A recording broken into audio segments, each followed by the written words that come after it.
Good evening, everyone. Welcome to the October 8th, 2024 Recording in progress. Board of Education meeting. I'll call the meeting to order at 7:01 p.m. With us this evening is Mr. Petzoff, Mr. Lee, Mrs. Lynn, Mrs. Guernsey, myself, Mrs. Jacobson, Mr. Asa, Mrs. Maximiliani, Mr. Peterson, Mrs. Rinaldi, Superintendent Mr. Testani, and our student representatives. If everyone could please rise and join us in the Pledge of Allegiance. I pledge allegiance to the flag of the United States of America and to the republic for which it stands, one nation, under God, indivisible, with liberty and justice for all. Thank you. We're going to kick it off this evening with our student reports. Thank you all so much for being here and welcome to the first meeting of our Walter Fitzgerald campus students tonight. So happy you could join us and be here this evening. So whatever order you all would like to go in. Good evening, everyone. So last week I had our Senior Spirit Month begin.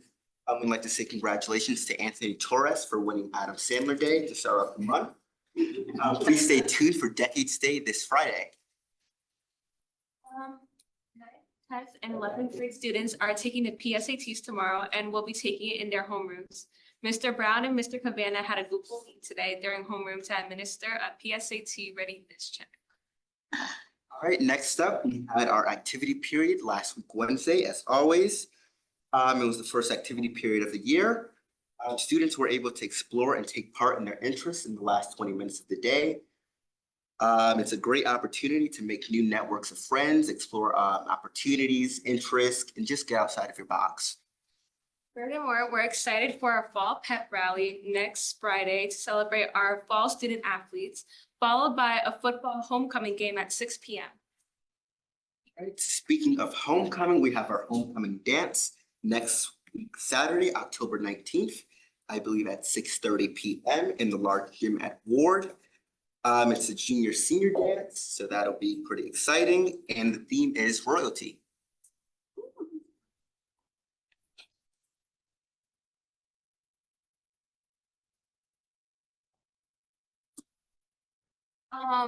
Shout out to our field hockey teams who are playing. They're playing. All right. Okay, a little more important. Let's talk about money. More important. So we have a Chick-fil-A fundraiser. 2 weeks, October 22nd, which is a Tuesday. If you haven't noticed, that's also our next Board of Ed meeting. So please stop by Chick-fil-A to support the class of 2025 before coming to the meeting. And just thank you for supporting. Thank you. Thank you. Hi, good evening. So starting off, we're gonna have on October 18th, the FBLA, or the Future Business Leaders of America. They're having an entrepreneur showcase, which is for students who are starting businesses. And basically it's gonna be a full day, well, for them, for anyone showcasing, it's a full day out of in-school field trip. And they'll be presenting their businesses to students who will be field tripped out of class to go visit them. This is through periods 1B through 4A in the lecture hall. And people can visit during free periods and or during business classes. What is this showcase? It's a showcase of all those students with small businesses or nonprofits who are selling products, networking, gaining exposure, etc. It also gives them business opportunities on the showcase bulletin booth, where they'll have a little flyer of what they're doing and people can take the little flyers off. And there's also going to be the FBLA information booth, which is the Future Business Leaders of America business booth. Where, if you're interested in joining the club, it's a great way to start networking, finding out who's who, and who's in the know. Afterwards, October 19th is the ALS walk. It's a walk that is going to be, it's invited to anyone who'd like to participate. And it's in solidarity with one of our students whose father is currently in late stages of ALS. It's a fundraiser and for recognition. We have the PSAT tomorrow. I don't. Natalie doesn't. Everyone else does. Hello, Ian. And if you're a senior, you can go to the rock climbing for free at FRC. What are we doing? Basically, the PSAT is for kids that are going to be taking the SAT soon, and it's just so they know how the SAT works, really. And if you're a senior, what can you do? You can plan a job shadowing day. Option 2 is plan a college visit. Option 3 is post-secondary planning. Option 4 is complete classwork, or my favorite, option 5, lie in, take a nap. Enjoy your day off. And recently, last Friday, a student passed away. We had a Google Meet on Monday hosted by Dr. Hazes, and we have counselors for any students in need. On October 19th, which is the same day as the ALS walk, later in the day, the Fairfield Ludlowe High School will be hosting Walk Like Mad. MAD is Mothers Against Drunk Driving, and they're teaming up with our student club, Students Against Drunk Driving. Anyone can participate in the walk and donations are appreciated. And the walk will take place at Fairfield Ludlowe High School on our field. And the Connecticut Highway Safety Office will be bringing their demonstration vehicle to show the technology that they've made against drunk driving. We also have flocking fundraiser happening right now. The volleyball team currently has these flamingos, and we take them and we put them on other people's lawns, and it raises breast cancer awareness.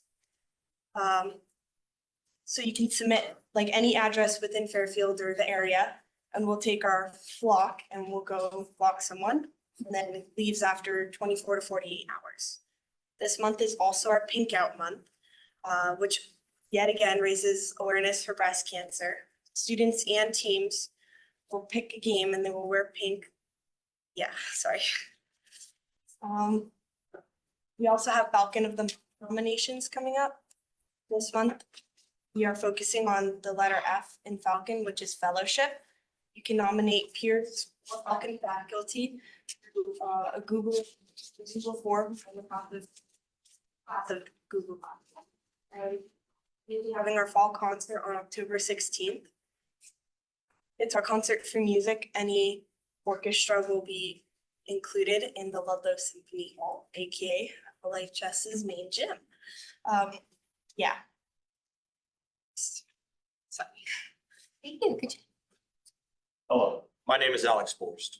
And my name is Cece Bledsoe. We would like to thank the board for having us as your student representatives for Walter Fitzgerald campus. We are excited to share you everything that is happening on campus. The Walter Fitzgerald campus has welcomed 11 new students this year. We also have 4 new staff. Nancy Porto Brown, the social worker, Laura Alshanetzi, our new English language arts teacher, a social worker, and a social work intern from Sacred Heart University, Alexandra Obede, and an intern principal, Dr. Karen Baldwin. We began our school year reviewing our packed point system: present, accountable, unity, and trust. Students are awarded points each class period. For each of these, at the end of the day, their advisory teacher tallies the points up. After 2 weeks, the students can use the total points to purchase items at our school store. The store has been a huge motivator for students. On September 23rd, our students attended their first field trip to Ash Green and in the South Benson Marina. Students studied the tidal zone and organisms living within this ecosystem. They also got to use one of our new drones for the first time. Our next field trip is on October 18th to Southport Beach. We will be joining the students from Fairfield Warde High School at low tide to study the tidal zone and organisms within it. On Tuesday, September 24th, and Thursday, September 6th, Jessica King, a consultant with Sesame Street, came to WFC to give a presentation on puppet making. Then we worked to create shadow puppetry.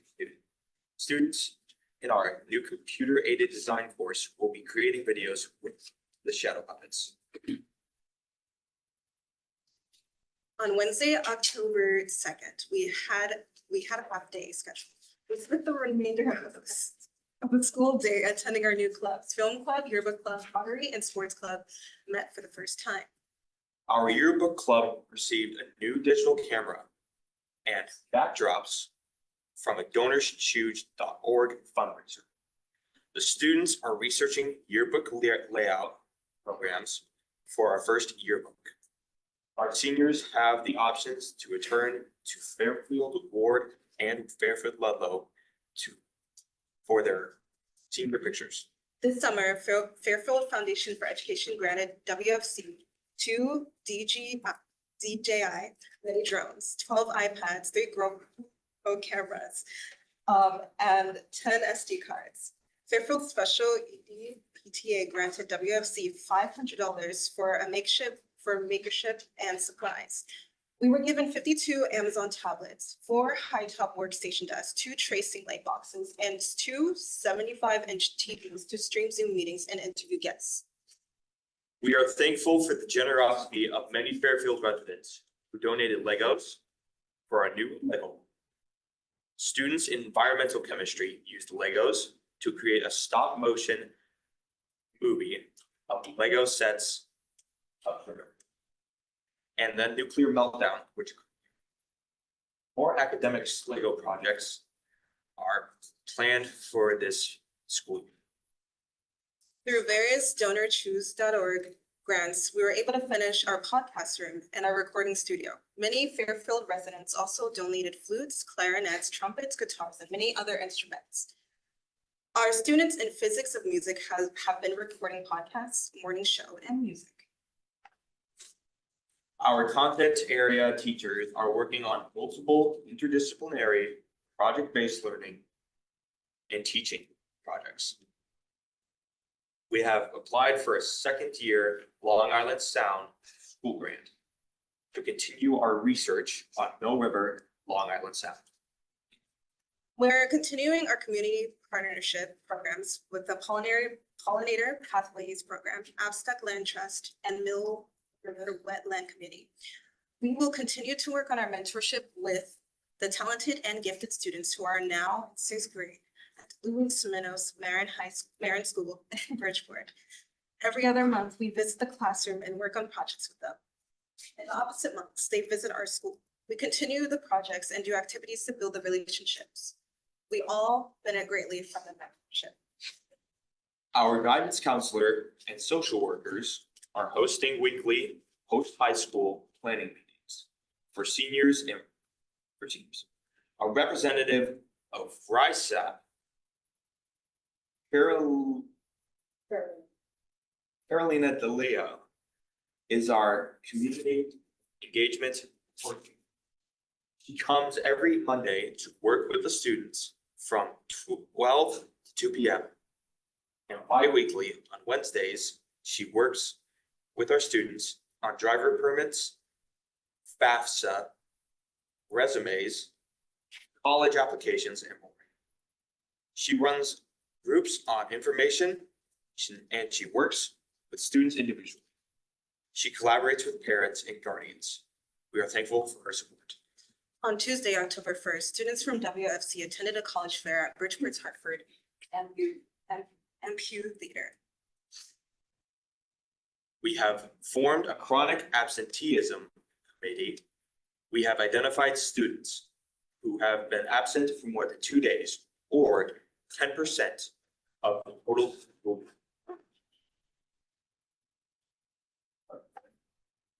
We celebrated all students who had less than 2 absences with an ice cream party. Today, Ben Durante, an ecologist from William Kinney Associates, gave a presentation to our students on ecology, native plants, and how to build our school beautification projects.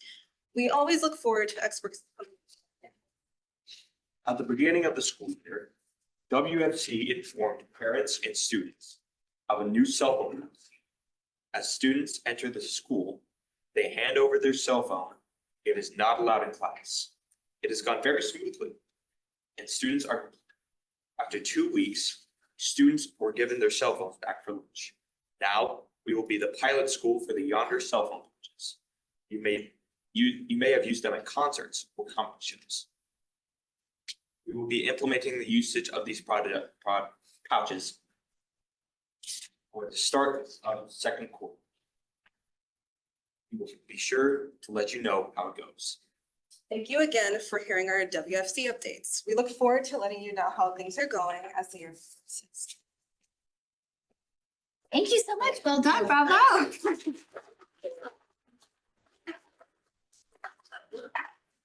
All right, does anyone have any oh, sorry, do you have something else?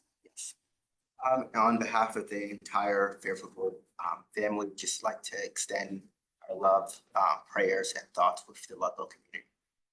So, On behalf of the board, we're also carrying you in our thoughts and our prayers at this time. Extend our condolences to your family, to the families, friends, and staff. You know that we're all thinking about. Thank you for being here. Does anyone have any questions? Great reports, exciting. Rest up for the PSATs, and you can stay if you'd like. If not, be on your way. Thank you so much for being here. I appreciate it. That talks on.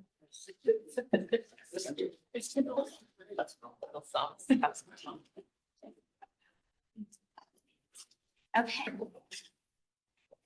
All right, recognition of PTA representatives. Comment? Sorry, oh, I always do that.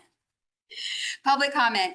At this time, we'll take public comment from anyone who would like to make comment on any of our agenda items. Please feel free to come forward, give your name and address. You have up to 3 minutes to speak. And just know if you speak on an agenda item at this time, you won't be able to speak to it again at a later point in time. So just keep that in mind unless it's a new area on that topic. So go ahead. Yep, just come up. Sorry, That's it. I have to leave after this. My son is waiting for me at the YMCA. Okay, so my name is Ellie Fatehi, 98 Flora Boulevard. I'm a PTAC president, but I'm also speaking on behalf of as a Mill Hill parent. So I want to talk about the capital projects plan. As a parent of 2 kids at Mill Hill, I would encourage you to think about the long-term implications associated with the capital projects plan decision. When renovating Mill Hill, the final decision was made to decrease costs and not make it a 504 school. Today, we have a Mill Hill that is significantly overcrowded. My 5th graders orchestra class meets on the stage in the gym while PE is in session.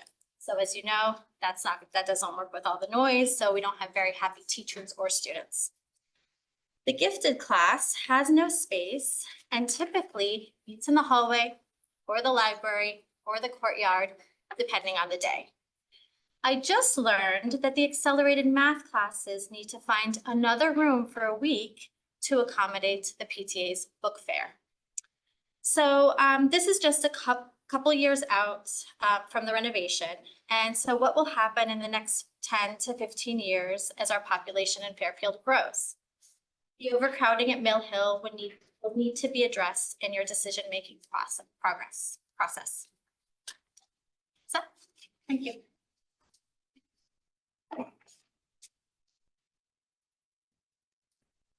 Anyone else? Okay. All right, moving on, presentation. Sorry. Oh, someone's coming, okay.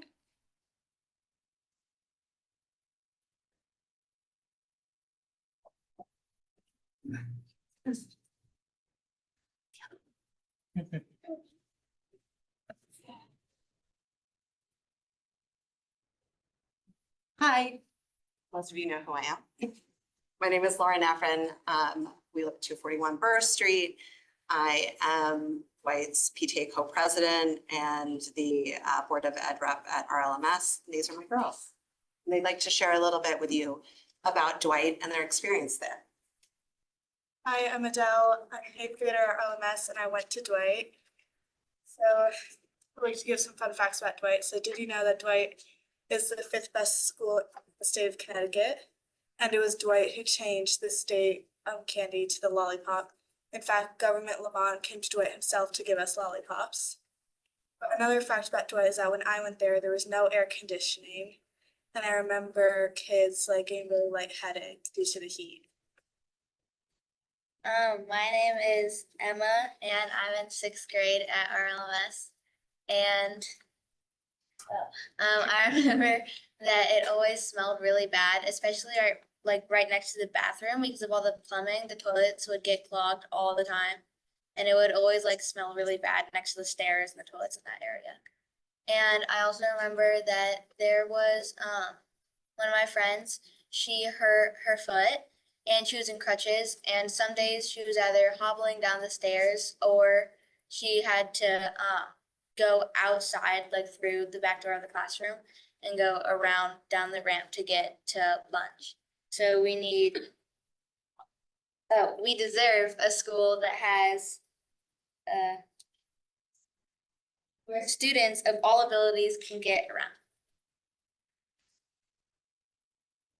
Hi, my name is Lucy. I'm in first grade and I love my school. And please build a new school for us so I can stay at Dwight. That's it. Thank you.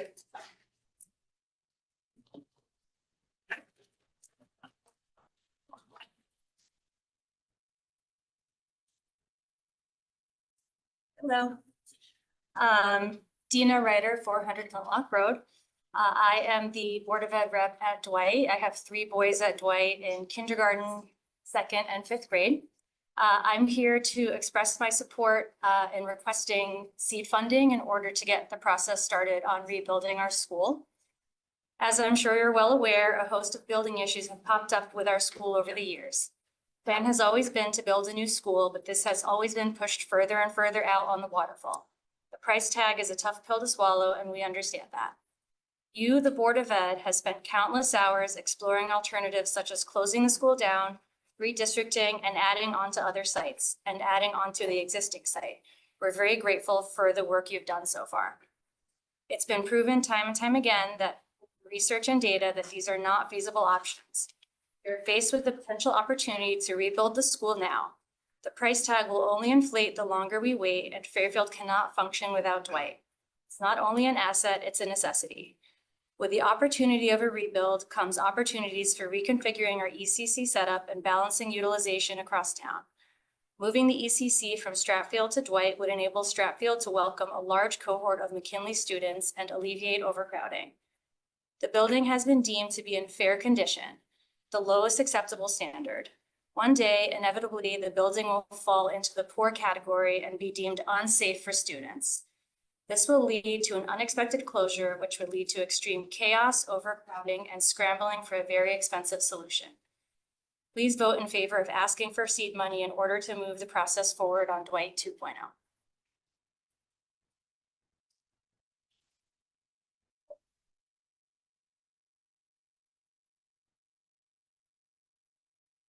Going once. Okay. Thank you. Moving on to recognition of PTA representatives. Each year, we like to take a moment to thank all of those who participate and engage in our PTAs across our district and those who serve on the PTA councils, whether a one-time event or serving on a leadership board. We are eternally grateful for all the time, dedication, and support you provide to our district, to our schools, to our teachers and students. How this normally proceeds is that if you will come up, just give your name, what school you're representing, if you hold a position or anything special you'd like to share about your PTA. And so this is just a moment for everyone. So I don't know if anyone's out there from the PTA that's coming up for the recognition. I hope that they are, but just know how grateful we are for all of the time and dedication that you give to our district, and your advocacy and partnership with us is crucial. So at this point, anyone who can come up, and no sequential order, whoever's up to come to represent your schools. Yes. Yeah. They can stay over. Yes, and then afterwards, if you could just stand to the side, because we'll grab a photo. Thank you, Mrs. Max and Kennelly.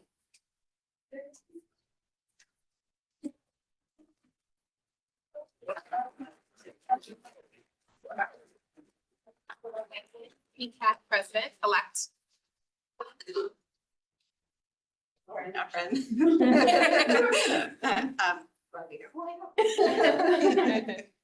Hi, Alex Morrow, Holland Hill, co-president. Thank you. I am Fatima Mateos and also the Holland Hill co-president. Hi, I'm Jessica Reesberg. I'm the co-president in Mill Hill. Hi, I'm Michelle Walker. I'm the BOE rep for McKinley, and I'm helping out with Condolences this year as well. Hi, I'm Katie Romeo. I'm McKinley PTA president. Hi, I'm Elaine Thomas Davis, and I'm representing Fairfield Woods Middle School. And I am a proud alum of Fairfield Woods Middle School. Hello again. Ryder, Dwight, Board of Ed rep.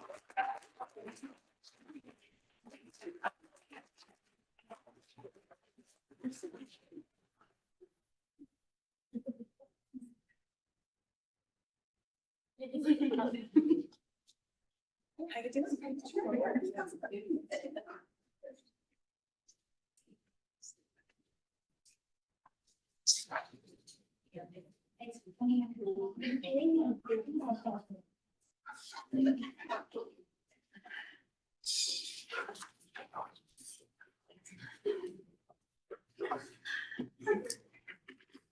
review of elementary and middle school schedules, district and building communication. Everything, there was a presentation? Yes, so as was requested, we gathered together some of our building staff at the elementary and middle school level to just review schedules as they currently exist and comparison to the prior schedule that was in place and then one from pre-COVID, so to speak, years. So first we will have representatives, as you can see, from our three middle schools.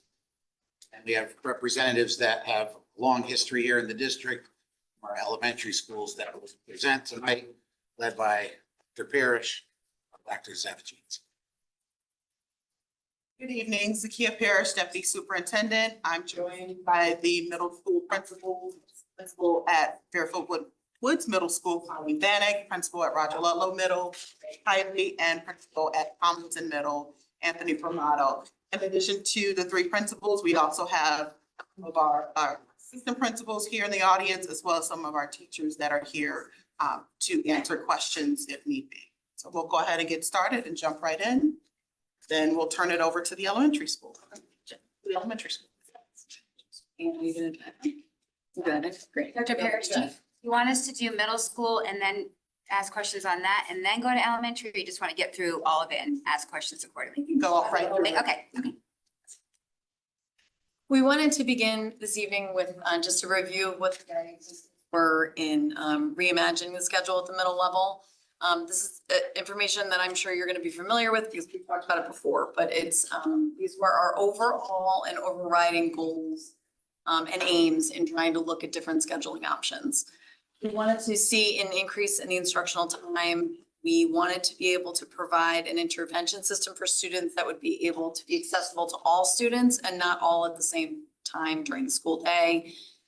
We wanted to look at approaches that were supported by scientific research.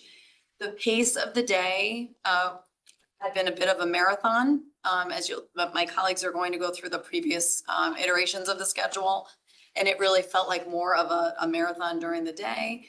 We also were looking to have opportunities to have a longer instructional period in order for students to really dive deep into what it was that they're working on at any particular time. We wanted to maintain our opportunities for collaboration. This is true for both groups of students and groups of staff. And then just provide flexibility across the day for adjustments to meet the students' needs. In prior iterations of the schedule, this type of support system that we were attempting to put in place was all offered at exactly the same time period. And with, 600 or 700 students, 800 students in a building, it's difficult to provide enough support for the entire student body during one particular area of time.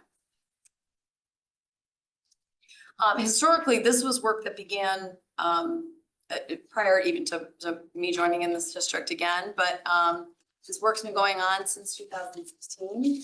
And the work that I'm referring to is looking at the middle school schedule and attempting to optimize both the time and the layout and structure.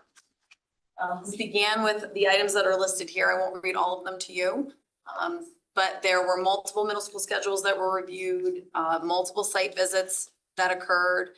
That review also included a look at the 88-minute block schedule that was being utilized at the high school level, which really for adolescents it's outside of the realm of their ability to really maintain that level of attention across the day. Also, a block schedule of that type was also, as we looked into it, going to require a high an addition of a large number of FTE. It was around 6 staff members per building. It felt like a very big money block as well. The schedules themselves were then looked at with a set of guiding questions. And there were also the site visits that happened in person, Shelton and North Branford, That included visitors to those sites, included teachers and administrators, community conversation, parent survey, and then work with a scheduling consultant. All occurred prior to September 2019. And then there was a blocked scheduled trial scheduled to occur. And then we know what happened in the 1920 school year. As part of our work with adolescents, it's incredibly important for us to hear from the students what their experience has been and continues to be within the structure of our schedule. In an effort to really gain their perspective and how they felt that they were using their time, one of the largest additions we made to the middle school schedule that, again, my colleagues will go through in just a minute, is the addition of the flex period, which is a 57-minute instructional block twice a week on Tuesdays and Fridays. During that time, there are structured interventions that happen for a number of students, a great number of our students. There are also interventions that we look at the school-wide level and activities that everyone is participating in. And then in addition, it's also a time to get extra help from teachers should you have difficulty in a particular area, you're following up from an absence, those kinds of things. So we asked the students 2 strategic questions last year. I have used the flex period to get extra help from my teachers, and it was on a 5-point Likert, strongly agree being the most positive of the choices. And across the 3 middle schools, our average response was 72.4% of our students saying they strongly agreed or agreed with the statement. They were utilizing the flex period to get extra help from staff. The second question that we utilized was whether or not they have used the flex period to support their learning. And the average score across the 3 middle schools was, again, very high at 95.3% of our students strongly agreeing with that statement. And just as an aside here too, this is indicative of how our students felt. This particular data set is from last winter. Anyone visiting our building during the flex period at this time would see this holding true in the manner in which our students embrace this time and our staff embrace this time. It has become integral to the structure of our day. Our students look forward to it. We utilize it effectively every single time that we have it. So we feel it's a very strong addition to our middle school program. If you take a look here, we have the 3 schedules, the different versions going back to 2020 and 2021.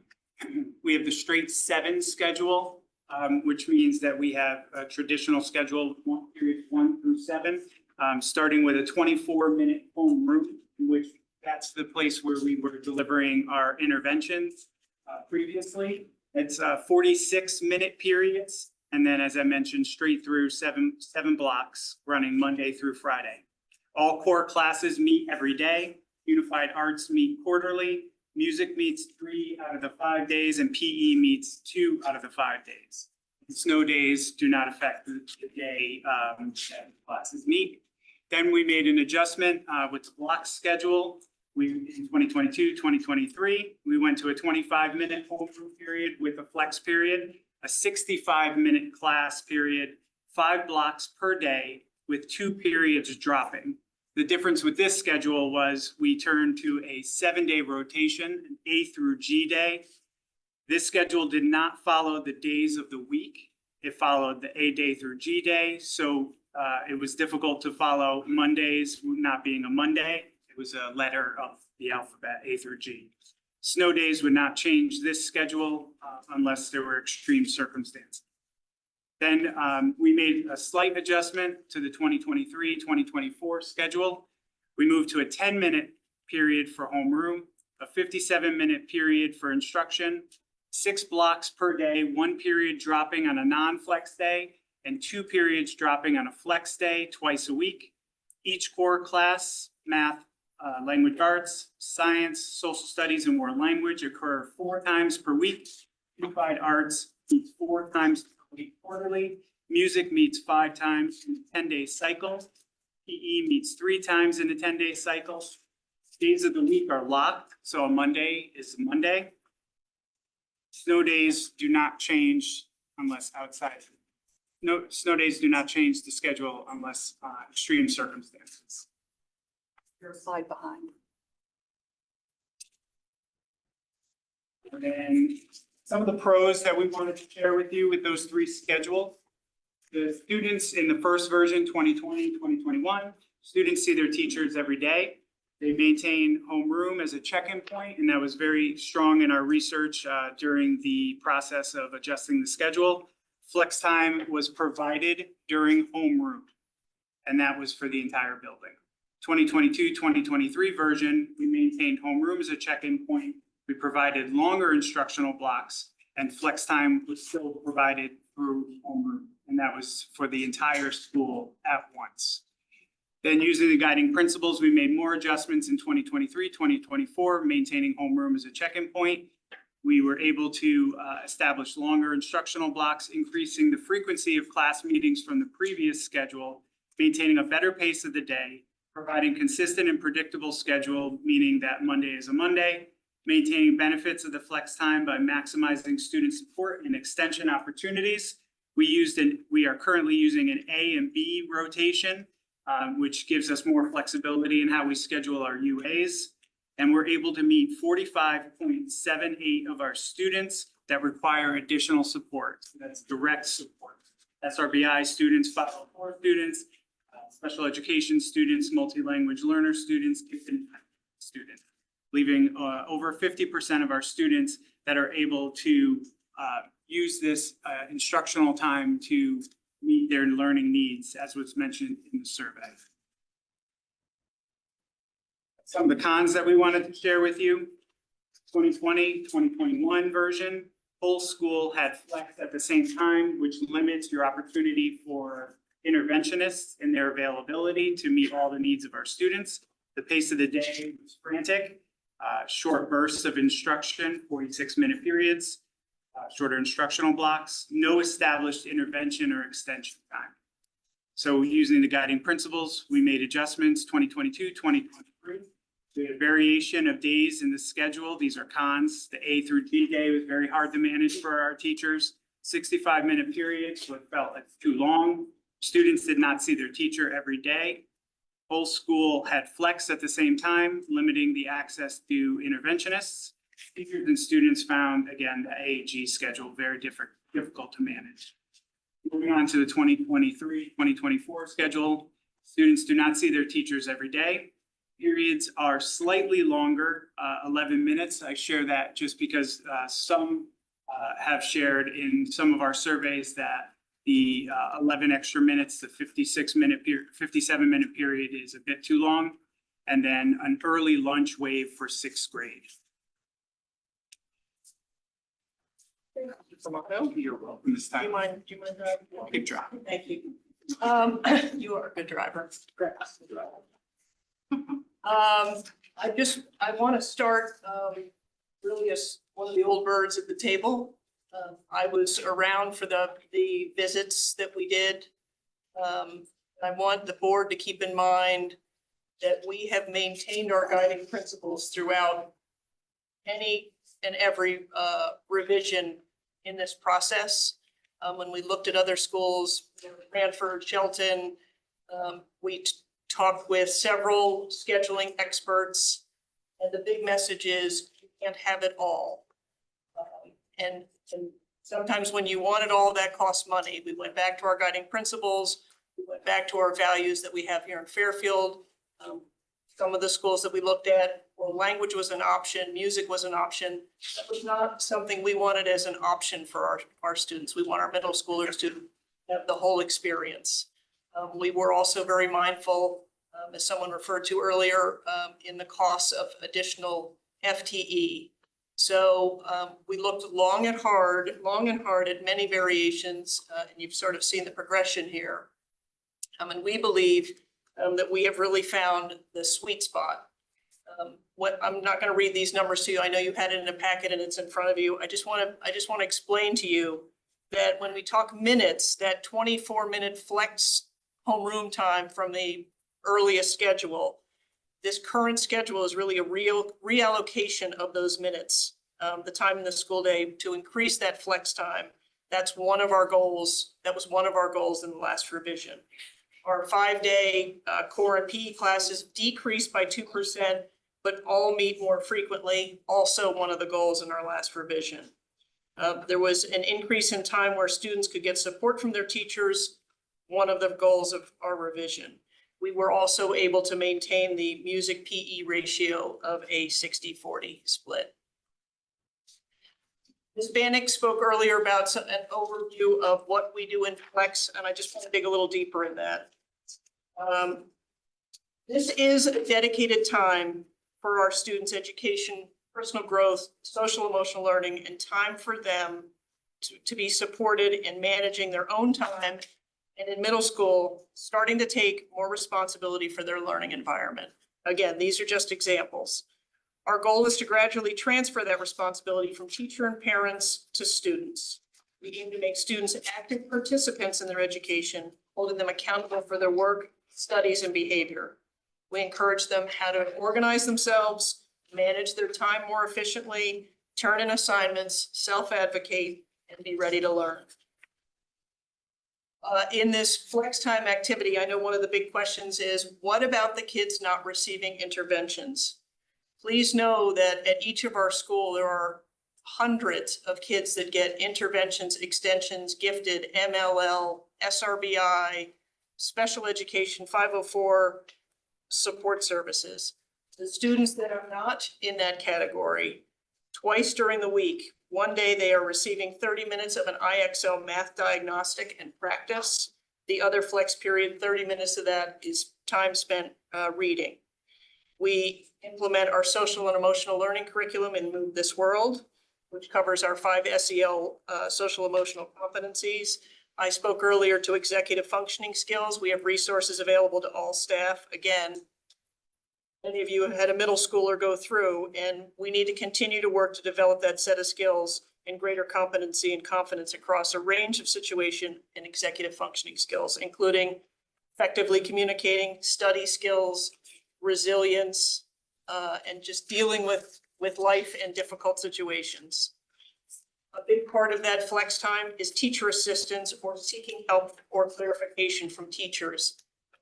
I just want to share with you, this happened at the Ludlowe example, and I've eliminated the student's name, but this interaction was an email that I received from a parent just recently regarding the daughter, and she didn't do well on a social studies quiz. And this was the correspondence. I'm just going to read you a snippet. This is from the teacher back to the parent. If it's all right with you, I would like to meet with, fictitious name, Susie tomorrow during Flex to chat about her experience with the quiz and hear from her.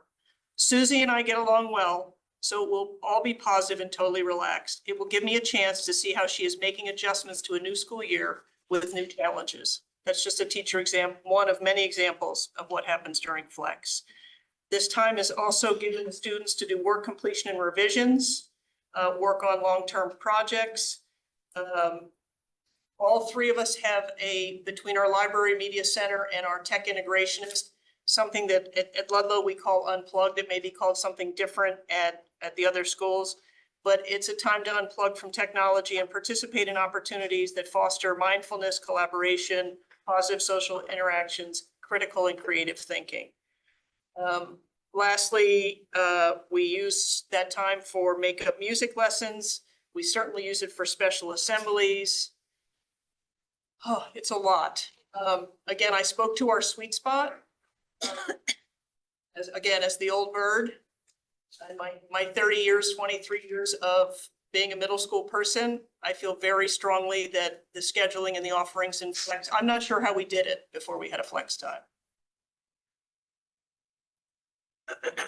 Good evening, everybody. James Jancic, Chief Academic Officer. And this evening, 3 elementary principals are here to represent the group for the elementary schedules in minutes.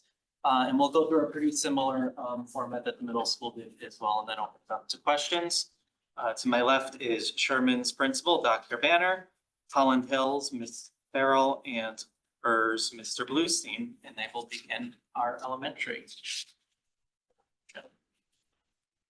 So like our fabulous middle school friends, we have guiding principles. Especially when building schedules, we consider common programming and common curriculum expectations, which are emphasized across the 11 school sites. So namely consistent curriculum programming level articulation, We've worked really to maximize the consistency with which we implement the curriculums across schools, obviously through specified and common time allocations, as well as PD, both of which make these possible. Consistent instructional time is a key. The minutes are across the 11 buildings are exactly the same for each and all subjects. We ensure this through our program of work. It specifies the number of minutes we have allocated for each subject area, and you'll see more of that in the upcoming presentation. Additionally, when crafting a schedule, we have to be very mindful of the allocation of personnel, namely the specials teachers who we share across buildings.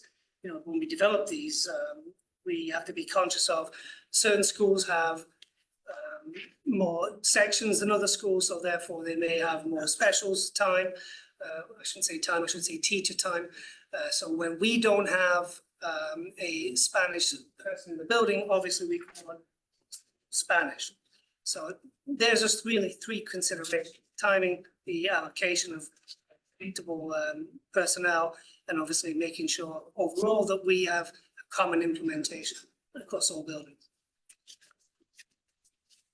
Good evening, everybody. This represents the instructional minutes for the current school year. The day is 395 minutes. That's how it's broken up into the following. When students walk in, we begin with some type of a morning meeting or arrival. That's 15 minutes. Language arts is 120 minutes. That is broken up into 80 minutes of reading and 40 minutes of writing. Math is 60 minutes. Within that math time is something called number corner, which is a sort of a problem solving and problem reasoning time, and it is implemented during that 60 minutes as well.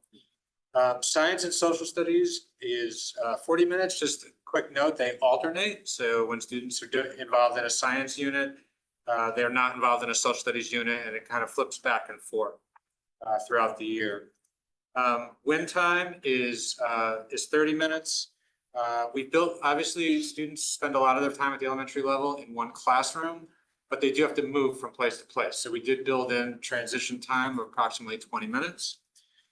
Recess is 20 minutes. The plus 10 there means that at some other point during the day, teachers find some type of movement break. That movement break could be outside or it could be in the classroom, but it sort of acknowledges the fact that students do need to move between the academic rigors of the day. Lunch is 30 minutes. There's some time built in at the end of the day for dismissal, of course, and then specials are listed out there as well. Just a quick note on specials. We work on a 6-day schedule at the elementary level. There are 7 specials. Putting Spanish aside, Spanish is for grades 3 through 5, but if you just look at STEAM, library, PE, music, and art, that is 7 specials over a 6-day period. The reason why we do that is because one of those periods allows teachers to meet in common planning time, to work together on the components that they're working on. This is a comparison year over year from last year, but also going back 5 years, and just some things that I would like to point out. Reading, we have a new, as you know, we have a new literacy curriculum. Reading has gone from 60 minutes to 80 minutes. Within that 80-minute block, there's a reading and vocabulary block. There's also a structured literacy block at K2, and there's a word study block at 3-5. So there's a lot of work to be done during reading class. That's why that has increased. We have 40 minutes of writing. If you notice, it used to be 60 5 years ago, but students do a lot of writing across other subjects, including in the reading block, so we could sort of absorb that into some of the other subjects. Math, as I just mentioned, used to be longer. Number corner was broken out, but we figured out a way to integrate it into the math curriculum, so teachers can effectively do that work within an hour period. Science and social studies has decreased slightly, but just a quick note about that. A lot of the units in literacy have social studies and science content. There's a knowledge component there, so we're able to do more of that work within the literacy block. Flex and win time has increased. Ms. Farrell is going to talk a little bit about win time in a few minutes. The transition time obviously is new. That wasn't built in originally, but we did realize that students don't magically get from one place to another, so we had to sort of build that into the day as well. Recess, I talked a little bit about. The increase in lunch, just as a note, is really per state legislation. So it used to be 20 minutes. Now it is 30. There is snack time built into the day, and obviously dismissal, and we're constantly playing with that time to do it as efficiently as we can. This is a comparison of specials year over year. Again, going back 5 years and last year, not much has changed in terms of the times. STEAM has been 40 minutes consistently. Music has been 40 minutes consistently. At the 5th grade level, they have 1 40-minute block, but they also have chorus, which is 55 minutes. Art is the one area that has shifted a little bit slightly. You'll notice in grades 2 and 3 and 4 and 5, it's decreased slightly. Library has remained consistent. PE has as well, and so has Spanish. Hi, so this is what the schedule would look like in a typical day. This would be a grade 2. And I think Mr. Bluestein did a great job explaining what all of those blocks are, but obviously this is just a sample. It could look different at lots of different schools, but as we stated, the minutes really are consistent across all schools. So there just might be a little bit of a different order at a different school or a different level. So win time, we really do primarily call it win time at the elementary level, but there are a ton of similarities between win time and flex time and at the middle school. It's not something that's new to us. I really like to think about win time as a highly orchestrated and planned time of the day where teachers are using data to make decisions about what kids need to do. So sometimes I think that the name win might sound misleading because it's what I need, but really it's what the teacher is telling you that you need, which is of course the nature sometimes of being a student, although there is choice within it. But teachers really are, we're meeting frequently to review assessment data, and then a teacher will know, oh, you know what, I really need to pull this small group of math fluency kids. I'm going to do that during my win time. We might have kids getting intervention from an LAS, from our math resource teacher. They might be receiving intervention, like I just mentioned, directly from the teacher. But it is really truly different every day. And we kind of think about it as if it's a menu of options that kids can choose from, depending on the day, depending on when it is in the year, within whatever unit that the teacher might be working on. But there are also lots of other things that might be happening where kids might be going to a strings lesson. They might be using some of that time to go down to the library and select a book that they want to be reading. And we also, I think some of our most highly successful win times are when our teams of teachers are sharing kids. So we'll have teams of teachers where they'll say, okay, you focus on this math problem solving skill that we need to work on. I'm going to work on some comprehension skills in reading, and another teacher maybe will be doing fact fluency, and they'll actually share kids across classrooms. Because in the elementary level, most of the time the rooms are pretty close together. So that's not always happening, but that's really, I feel like when teachers really want to maximize their time and student time, that might be part of win time also. But it really is, it's different every day, and it will look different in certain grade levels, depending on the level of independence that kids have and based on their age. And certainly in elementary, we have 5-year-olds all the way up to 11 and 12-year-olds sometimes. So the teachers will kind of set it up and orchestrate it a little bit differently based on what's developmentally appropriate. But it really is based on what data is telling teachers that the kids need. That's not what we need.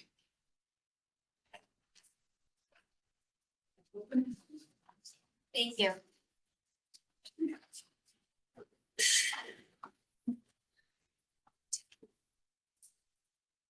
Thank you very much.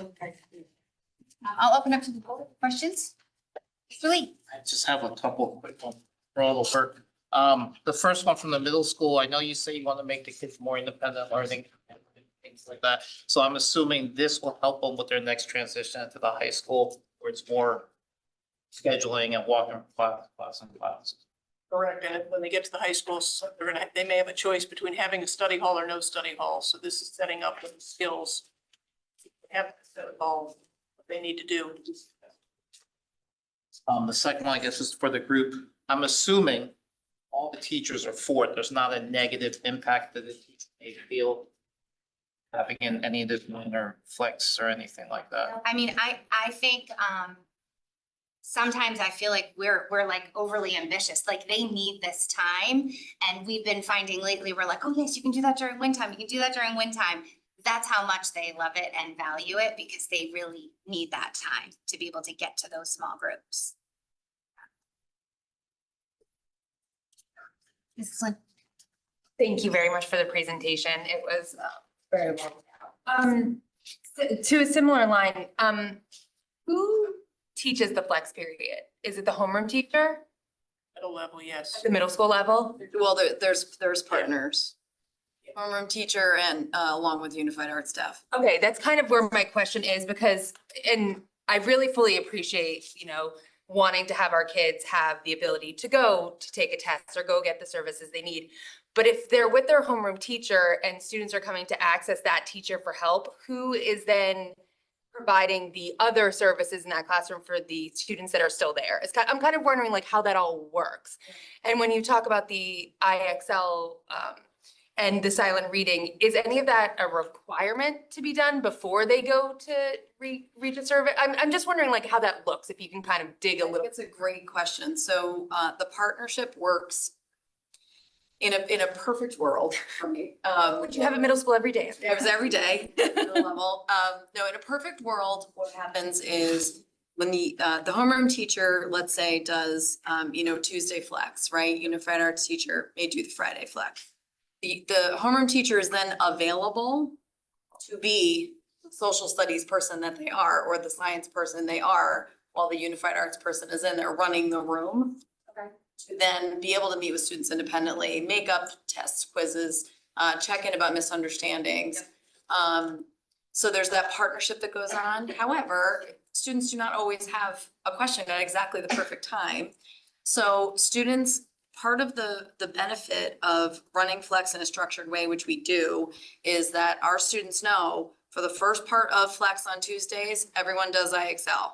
While IXL is going on, the teacher is monitoring, but if I'm the math teacher and the student's coming in from a different room to ask me a question, I'm able to help that student and then go back to monitoring my students. So there is that amount of flexibility, and we've pushed, I'm speaking to Woods, but I think we all do this. We've pushed the required reading and math practice time to the beginning of the flex period. So the students know as part of their routine, you come in, you get your things out, you're doing that particular skill that day during flex.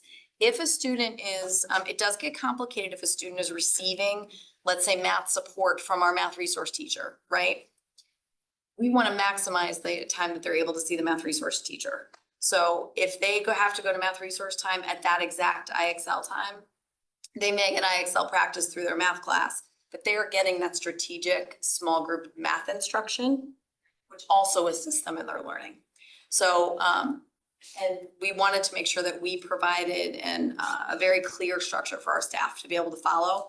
We've relegated it to the start of the period so that there's a very predictable structure for kids as well. Do you think that that's for staff or for kids? Because I think in reading through it, and I really appreciate it, it just seems like the flex for the middle school is a little more rigid than the name implies. And that might be needed, but I think, like I said, to have the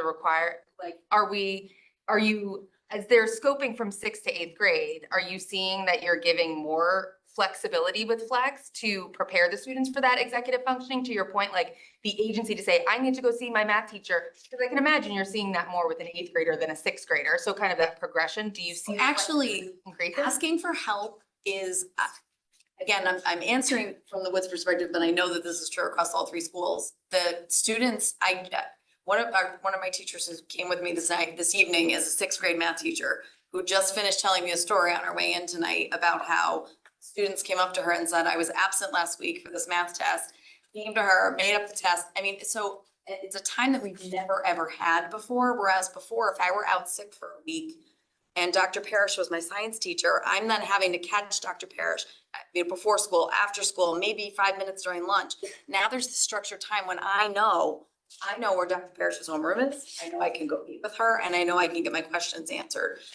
To your point though, Ms. Flynn, about the more flexibility, as the kids get older, we're able to offer this year National History Day, which is 8th grade only.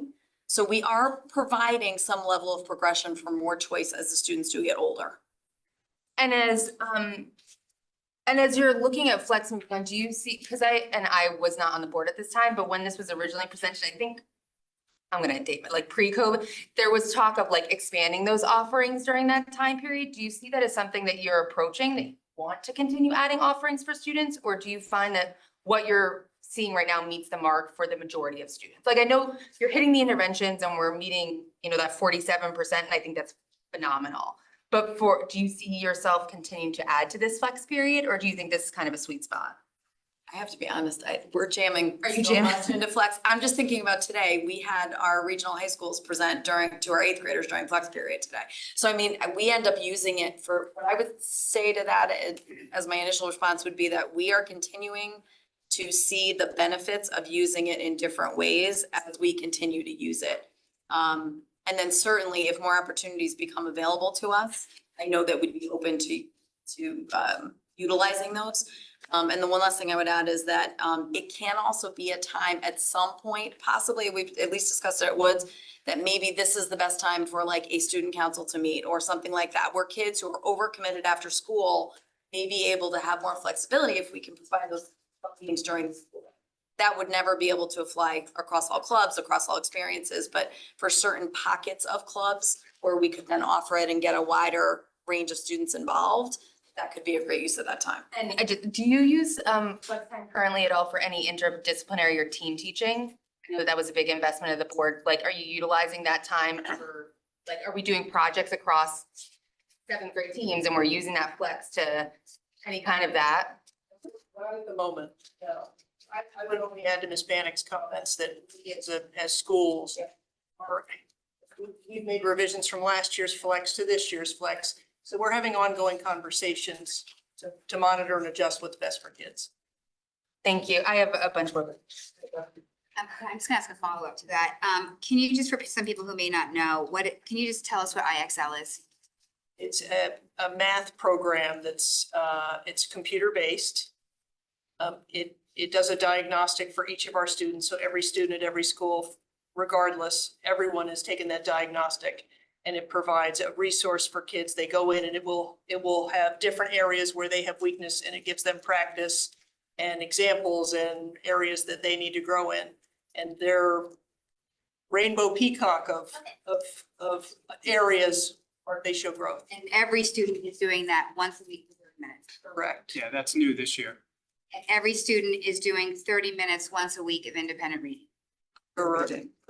And the other 30 minutes on those 2 days is where the list comes in. Okay.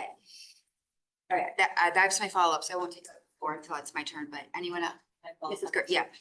Just that's sort of like I'll be totally honest, it feels a little bit like a bait and switch because when this was presented to the board, the idea that our students would be doing independent computer work, like whatever the IXL thing is, that was never anything that was presented to us. So I'm actually pretty disappointed in that. And I'm just wondering if a student was so strong in math didn't need that, or didn't feel that was what they needed, or they didn't think that that was an example of them utilizing it effectively. What would their choices be? Do they have a choice not to do it? Could they do a movement opportunity? I mean, I don't know. I don't fully understand how that can go. So IXL, as they progress in the IXL diagnostic, it moves forward with them. So they will continue to grow in math skills as a math student. I guess it's just disappointing to me as a board member. I feel disappointed to hear that that's the way that our students are spending their valuable time for 30 minutes a week. So I will share that this flex list was presented in March, on March 14, 2023, when we presented the block schedule. These were the different activities that were presented. I'm not sure at that time if there. I might not have known what IXL was. I don't think we've seen that. Just as a follow-up to Mrs. Guernsey's point, though, I would say it was not presented that it was a mandated 30 minutes in each of those flexes. So I agree, we've seen lists of activities. We know a lot of work went into that brainstorming, but this idea of mandating it was not part of how it was originally presented to us. That was a progression. That was something that Mr. Formato just mentioned to me this year. So that was not something that originally came out of the ideas of what we were, throwing around in terms of how we were going to utilize flex. It was mostly based on the math scores that we saw, which, have been presented to the board over time.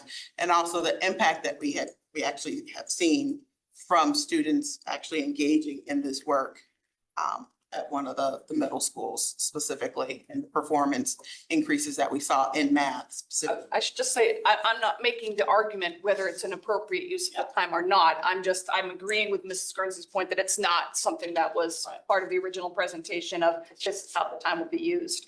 I had a couple other different questions. When you're asking the question, I have used the flex period to get extra help from my teachers.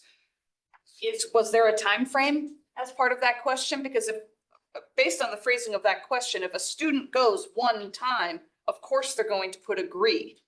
I have used flex period. If they have used it once, they should be marking it as agree. Or is this, I have used it in the last week, in this month? Because otherwise I find this data a bit misleading. We didn't specify that. We just said flex. Okay, well, so just this is applying, and again, I'm still happy to see wonderful news, but that means 72 students in the course of 5 months have used it to get extra help. That might not be such a great number. I don't know. I'm just pointing out that I think the question would benefit from, for the month or whatever. That was just one observation I had. What was the other question I had? Now, obviously, now that it's clear to us that it's 30 minutes twice in each of the flexes of the week. So, because one of the things we had been asking for in every permutation, is there a way that the music pullout could happen during this time in any of the grades, in any of the instruments, in any way? And so it's sounding like that is still considered not possible. It's used for makeup lessons. But being able to have a student not have to make the call, do I stay in English language arts or do I go? That still no solution has yet been found to that. There aren't enough flex spots to fill that bill. So can I follow up? Can you just explain that? What do you mean by not enough flex spots? There are 6th, 7th, and 8th graders to take lessons. There just isn't enough time in flex to do that. Our music Or staff. sections are 60 plus. So there's no way to fit in music lessons for 60 plus kids at each grade level during those flex times. It's not possible. And all 3 grade levels have the pull-up.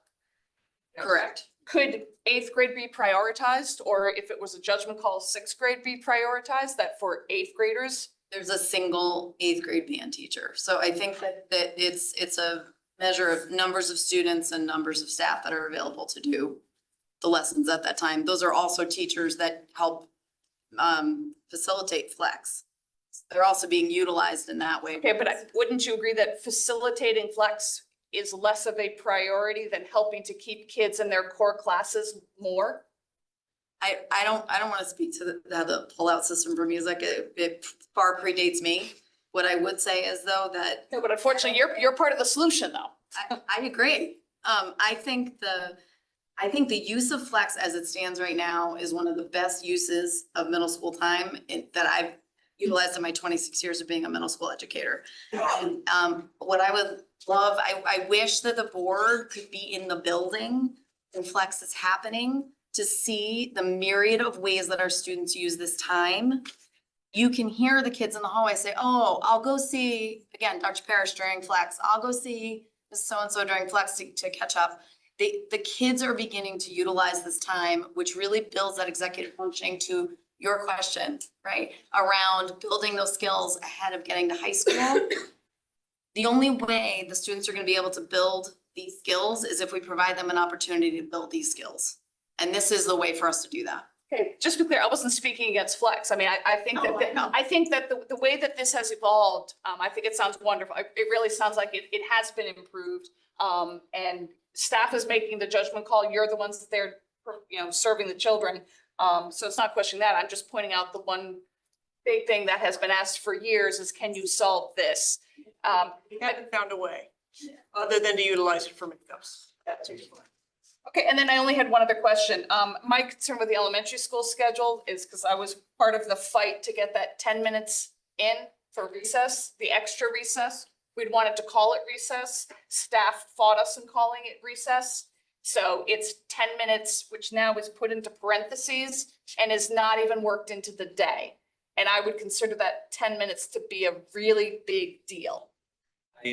That is me putting it in there to not create another line, to pair it off with something that looks similar to it. Because you're right, it says mindfulness activities, movement breaks, undirected play, etc.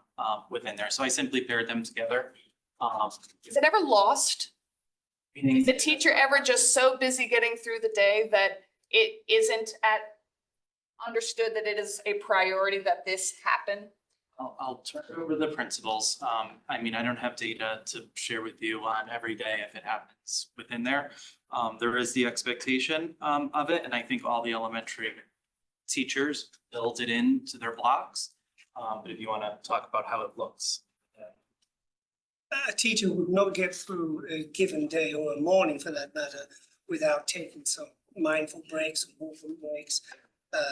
That's always been the thing. I remember back in COVID times when people were worried about sitting in chairs and not moving, and it never happened then, and it still couldn't happen now. So we have sometimes on Friday afternoons where people pop out and get some nice fresh air after a long week.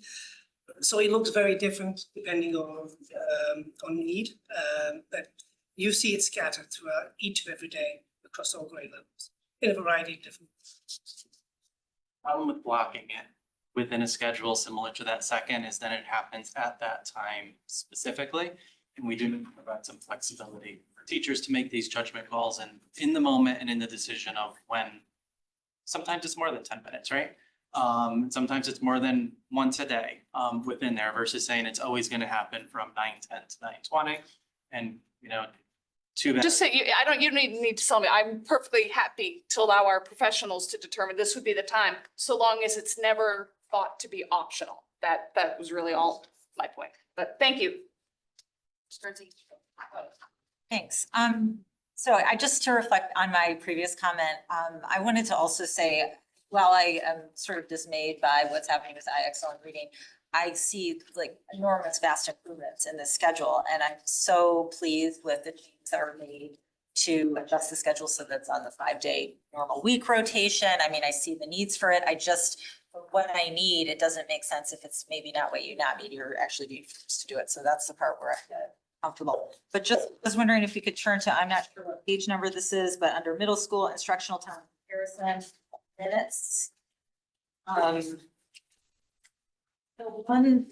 It's instructional time, so homeroom. But where this gets a little bit funny, and can it better explain this to me, under student support time per week. For the previous schedules, you're including homeroom, but then for the RISE block schedule, you're not. So unless I'm wrong, am I right about that? Am I wrong? Correct about that. So it's a little misleading, like those first two columns, instead of saying 120 and 125, they really should say 70 and 75. And then of course the time per year is different, just to show, this is an enormous increase. Really bad and different. I mean, it's not reflected really on this chart because of the placement of the home. So that was just the feedback on that. Can you explain that, or maybe I'm misunderstanding it? No, can you tell us how you arrived at the numbers that might help us to understand? Well, I don't know. I mean, I'm looking at student support flex time per week, previous schedule 120. Does that include, and Dr. Fairfield's speaking to her, yes, that includes the homeroom time. Well, because homeroom was flex. Right. That was the flex. Right, but here in the third column, you're not including. Here we are. You are including homeroom because it just says instructional time. So should that be a different line? I have no idea.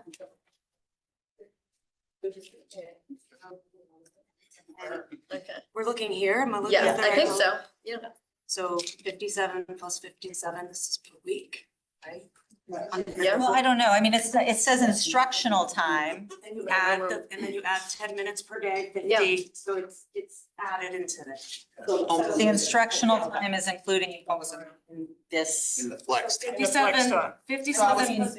Typically, we don't talk about homeroom being instructional time, No, it's. but for the purposes of this chart, we're counting it as instructional time. It's not. It's not the state definition of instruction time, it's just the minutes in the day. Okay, Correct. so, Yes. that's So what it should say, so student support flex time and homeroom.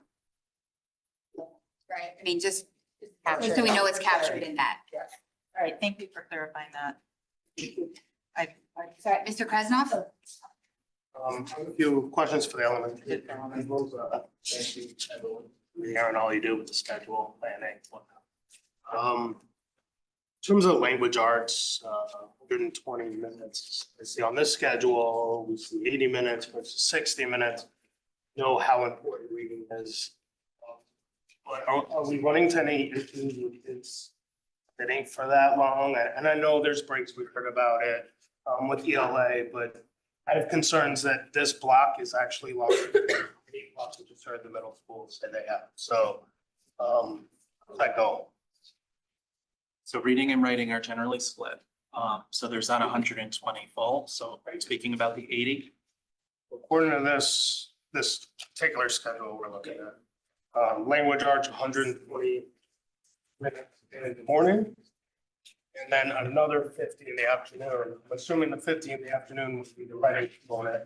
180 in the morning would be English 80 minutes that. The 80 is a reading. So the 80, and we could talk about the 80 as we work through it. It's not always 80 at once, though. Like the reading vocab block is usually, which is an hour, it usually sits by itself. Like putting a schedule together is kind of a complicated puzzle. So sometimes the 20-minute structured literacy or word work could be after it, but often it's not. It's at a different part. So it is broken up a little bit in the day. It's not an 80-minute. So you can have like snack in between. Well, are all of you communicating? Because I've seen a few different iterations of this. This one actually, I think is a little better than some of the other ones I've seen. I've seen some that it's all language arts in like the afternoon, all in a row. Just seems like a lot for an elementary school kid. And again, I'm not an expert, but I just have some concerns. So you got like what's working, how it's working, what kind of breaks, maybe splitting up and throwing math in the middle a little bit to break it up, but then going back. Sometimes what is driven by when you special mind get. So you get a natural break sometimes. Well, that's obviously dependent on, when things have been scheduled. But one of the instructional moves we're very, conscious about making in elementary is kids being able to have conscious conversations with people, so they're not sitting in their chairs all the time. You and I might get to a part in the room, have a conversation about something, then come back. So there's constant movement and not just pure sitting all the time. Kind of. We heard the ELA is a lot of instruction. I find it kind of hard for them to be walking around and talking during instruction, but I think I hear what you're getting at. Let me clarify. Sometimes you can move around. Yeah. My concern is a kid sitting there for 80 minutes in Yeah. second grade. Because we know the middle school kids can't do it. That's why they shrunk the time block. So if I can clarify, then, for example, if a teacher poses a question and they have to think about a passage they've read, and I might get together with you and we talk, here's what I interpret this to be, you tell me what you're thinking. So it's not just about the movement, it's about, them doing the thinking too, which breaks up the teacher, instructing as it was traditionally in classrooms. So it's not just a lot of teacher talk for 120 minutes or 80 minutes. It's really broken. It's not. Can't do The that. kids couldn't listen that long. But it's more like, is it working? Are you guys sharing best practices? Are you talking about scheduling and what maybe could come in between and stuff? 'Cause like I said, I saw one that I think the whole afternoon is language arts, which is. Yeah, I think we're all being really, the schedules all start from different places, as Dr. Banner said, because of things like specials and schedules, and you have itinerant teachers, and there are a lot of things that go into it. But you know, teachers are really masterful at reading the students in front of them and understanding how they can maybe make a quick switch in the moment. And let's turn and talk right now instead of you listening to the teacher talking for a minute, for a few minutes more.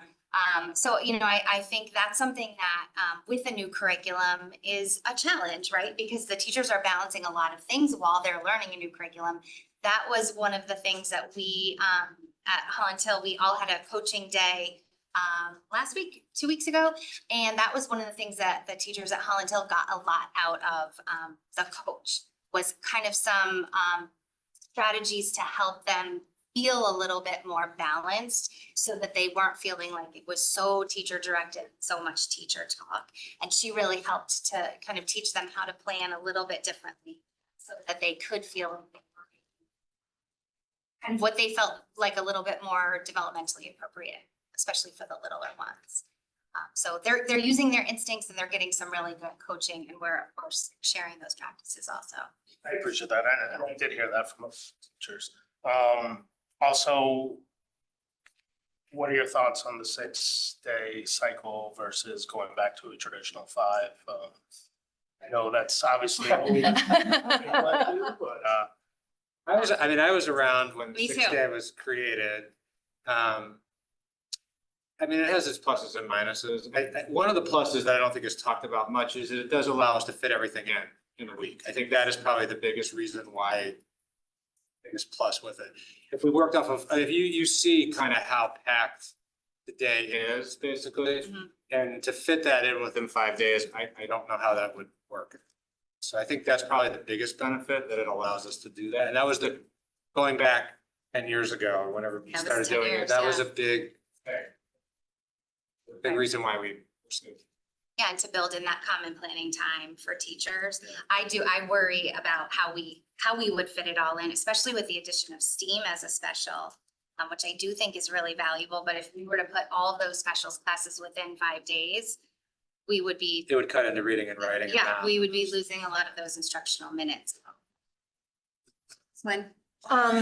Just really 2 quick questions, more just because I think it's good to talk about it, because we get lots of questions about it. I know there was a lot of work done with administration and parents and staff to get some movement incorporated across the 3 middle schools during recess. I don't know if you guys want to just talk about what that looks like right now. I know it might be a little different at each building, but I know there's been a lot of interest in, you know, facilitating that movement. I think PTAs have been involved in that work across all 3 buildings, and where you kind of are at that from a perspective and from an actual what's happening. You start. So, Yeah. so there is movement in the transitions between classes. That is one. Teachers are no longer standing in the front of a classroom direct teaching, so kids are moving around the room. Science, math, social studies, obviously PE. So at Ludlowe Middle, we have a fortunate layout in that our cafeteria abuts a grassy area, a courtyard. And we have been able to, on weather permitting days, open up our cafeteria so that kids can eat outside. And if they choose to have a recess, the dean and I painted some 4 squares, boxes. We've got a basketball hoop. And it's amazing what kids can do when you just hand them the ball. Isn't it? So, again, and I'll call it a patch of grass. It is not a large space, but in the last 10 minutes of lunch, they have the opportunity to move outside. It's a facility. We're lucky to have that. Yeah, I will say that that patch of grass seems to be very envied across the district. So I fully appreciate that it's a difficult issue. I mean, I think we have the same movement opportunities at what's in between classes. You know, our recess is challenging, given the layout of our building. That's not to say we've given up on, you know, trying to pursue areas in which to offer it. I will tell you that the current construction going on at the building, we have tractor trailer boxes on many parts of our grass right now. And we are incredibly grateful that the air conditioning is coming. So that is not a complaint in any way, shape or form. We are very grateful that that work is happening. But it does make things challenging. In addition, given the just sheer amount of space that students would have to travel between the cafeteria and the outdoor space that we're able to utilize, it also presents a supervision issue. So I know our dean is in contact with some parents in the building we really would need to mobilize parent volunteers to make it happen. So they've been in contact. We're ready to we're ready to do it if we can get some people out there to do it. It's a good opportunity. Weather to hear permitting. about it. We hear lots of questions about it, so a good chance for you guys to talk. 100%. Thanks for asking. Our 90-day plan last year at Tomlinson was flexible grouping, so we had a lot of movement instructionally in classes, plus from class to class with the transition. So students are moving, we have PE, we have no space at Tomlinson, unfortunately, for a recess. We have attempted some things with School Street to shut it down during at least the lunch waves, so the kids could walk outside. We are trying to build a relationship with the Audubon Society and Birdcraft across the road. So hopefully that comes to fruition, and we'll have a blanket permission slip where if classes have the opportunity to walk over there, it's easy for the teachers. So the students would have already signed that pass and they can go over. So some ideas, we have to be creative with our. Thank you very much for all your work. Like I said, I know it's been a problem or a recurring issue, so I think it's important to hear, you know, the work that's going on and where you can get some help from both us and parents. Thank you. Just two quick questions for our elementary school program. One, I was wondering if you could speak to the decrease in instructional minutes for math, because this is an area we see our students struggling with, and even in middle school, we were just talking about that. So, I mean, not being like a numbers corner, I could see how that, something else, but still having it be a decrease in time. And I mean, 10 minutes a day times 100 days, I mean, that's not insignificant. So could you speak to that about? I'm a huge fan of Number Corner, actually. We very impactful. I think the teachers at Hollinsville would agree with that.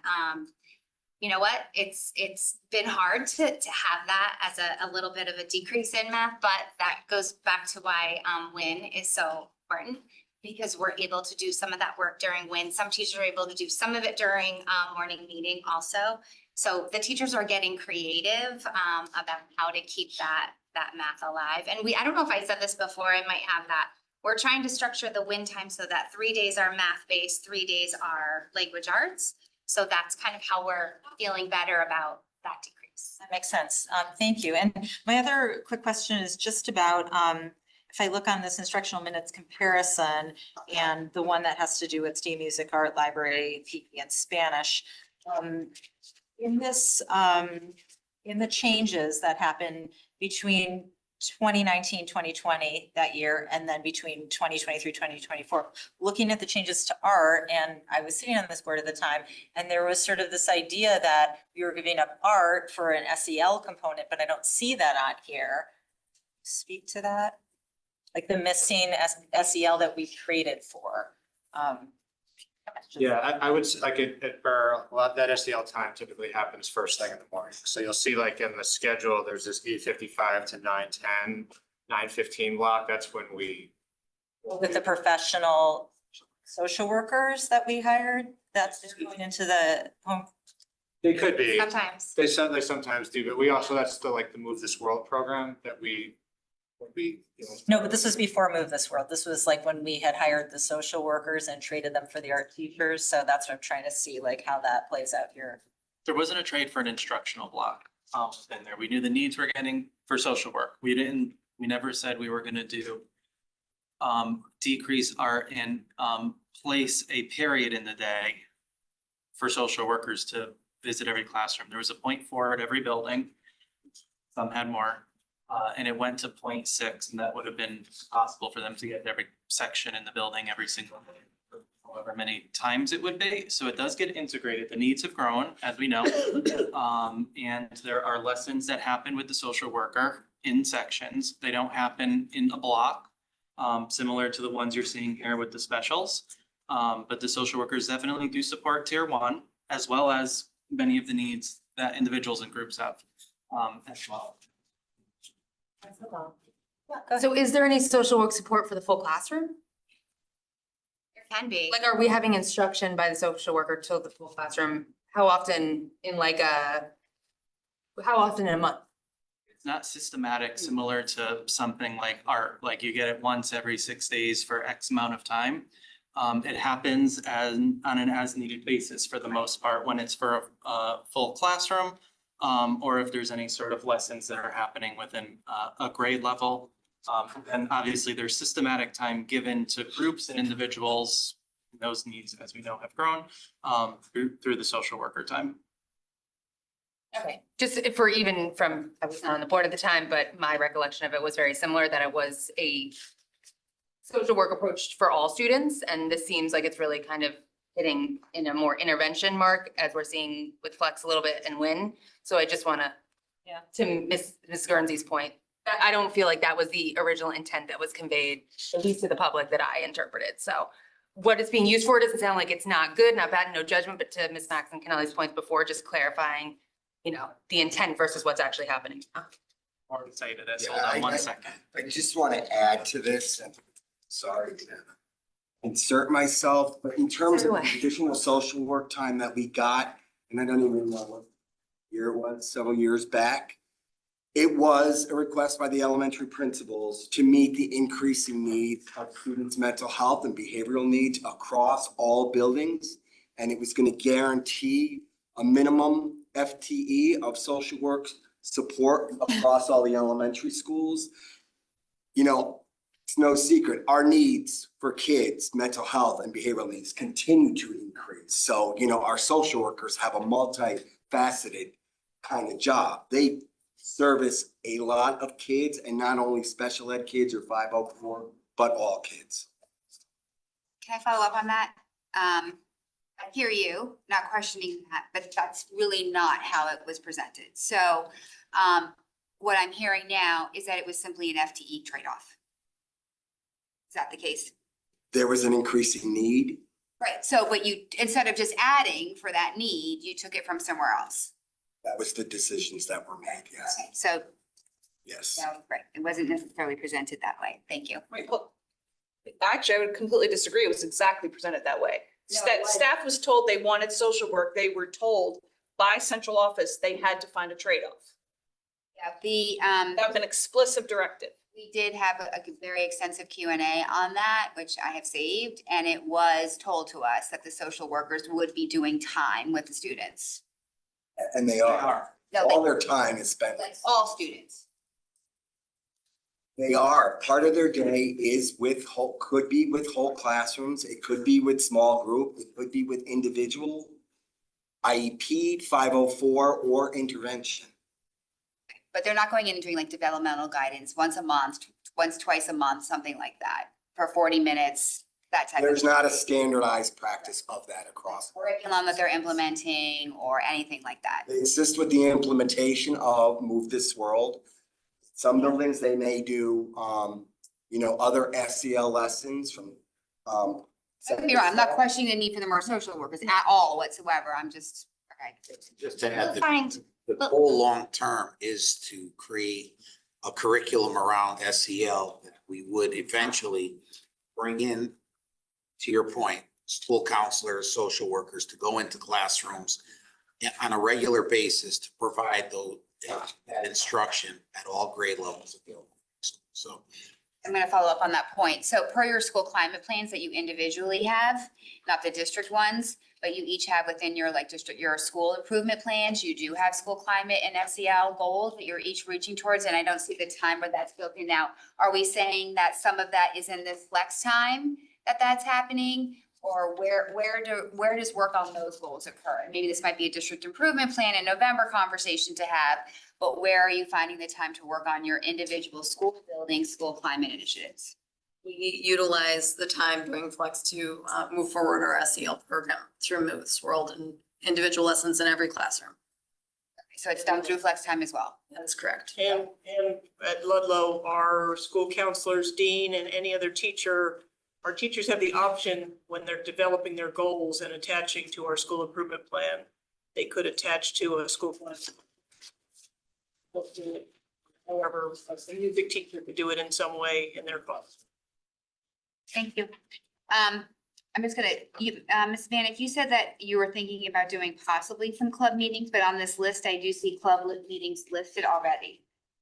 They're like ad hoc, I would say right now. We were looking at the option of, it was very specifically student council. We were looking at the option of making it a more regular offering. It's something that I'm trying to work out with staff to see if they're available. Because all staff is managing some form of flex across the building. So one of the two advisors would have to be available during that time in order for it to make it happen. And we have students in all 3 grades who want to be part of student council. So that would necessitate 3 different meetings. So that's why I a little bit vague about which clubs. That's really the one we're trying to consider right now to find a way to do something during the day. What was that? Oh, History Day is happening in 8th. Thank you. Sorry, I just want to get clarification since it was on the list. Thank you. Sorry, there's no page numbers. Oh, no, you finished. I'll go after you. There's no page number, so I really apologize, but the instructional minutes comparison is for elementary, where you've got that's you about, is it? All right, hang tight. Hold on. For the subject. Where when the 3 5s are getting the world language time. The Spanish 30-day, 2 times per 6-day cycle, 3rd through 5th only. What 30 minutes, 2 times per 6 days? Where is that hour for K2 kids going? Depends on when the teacher is in the building. So I couldn't articulate it on the schedule. So there's 5 world language teachers among the 11 schools.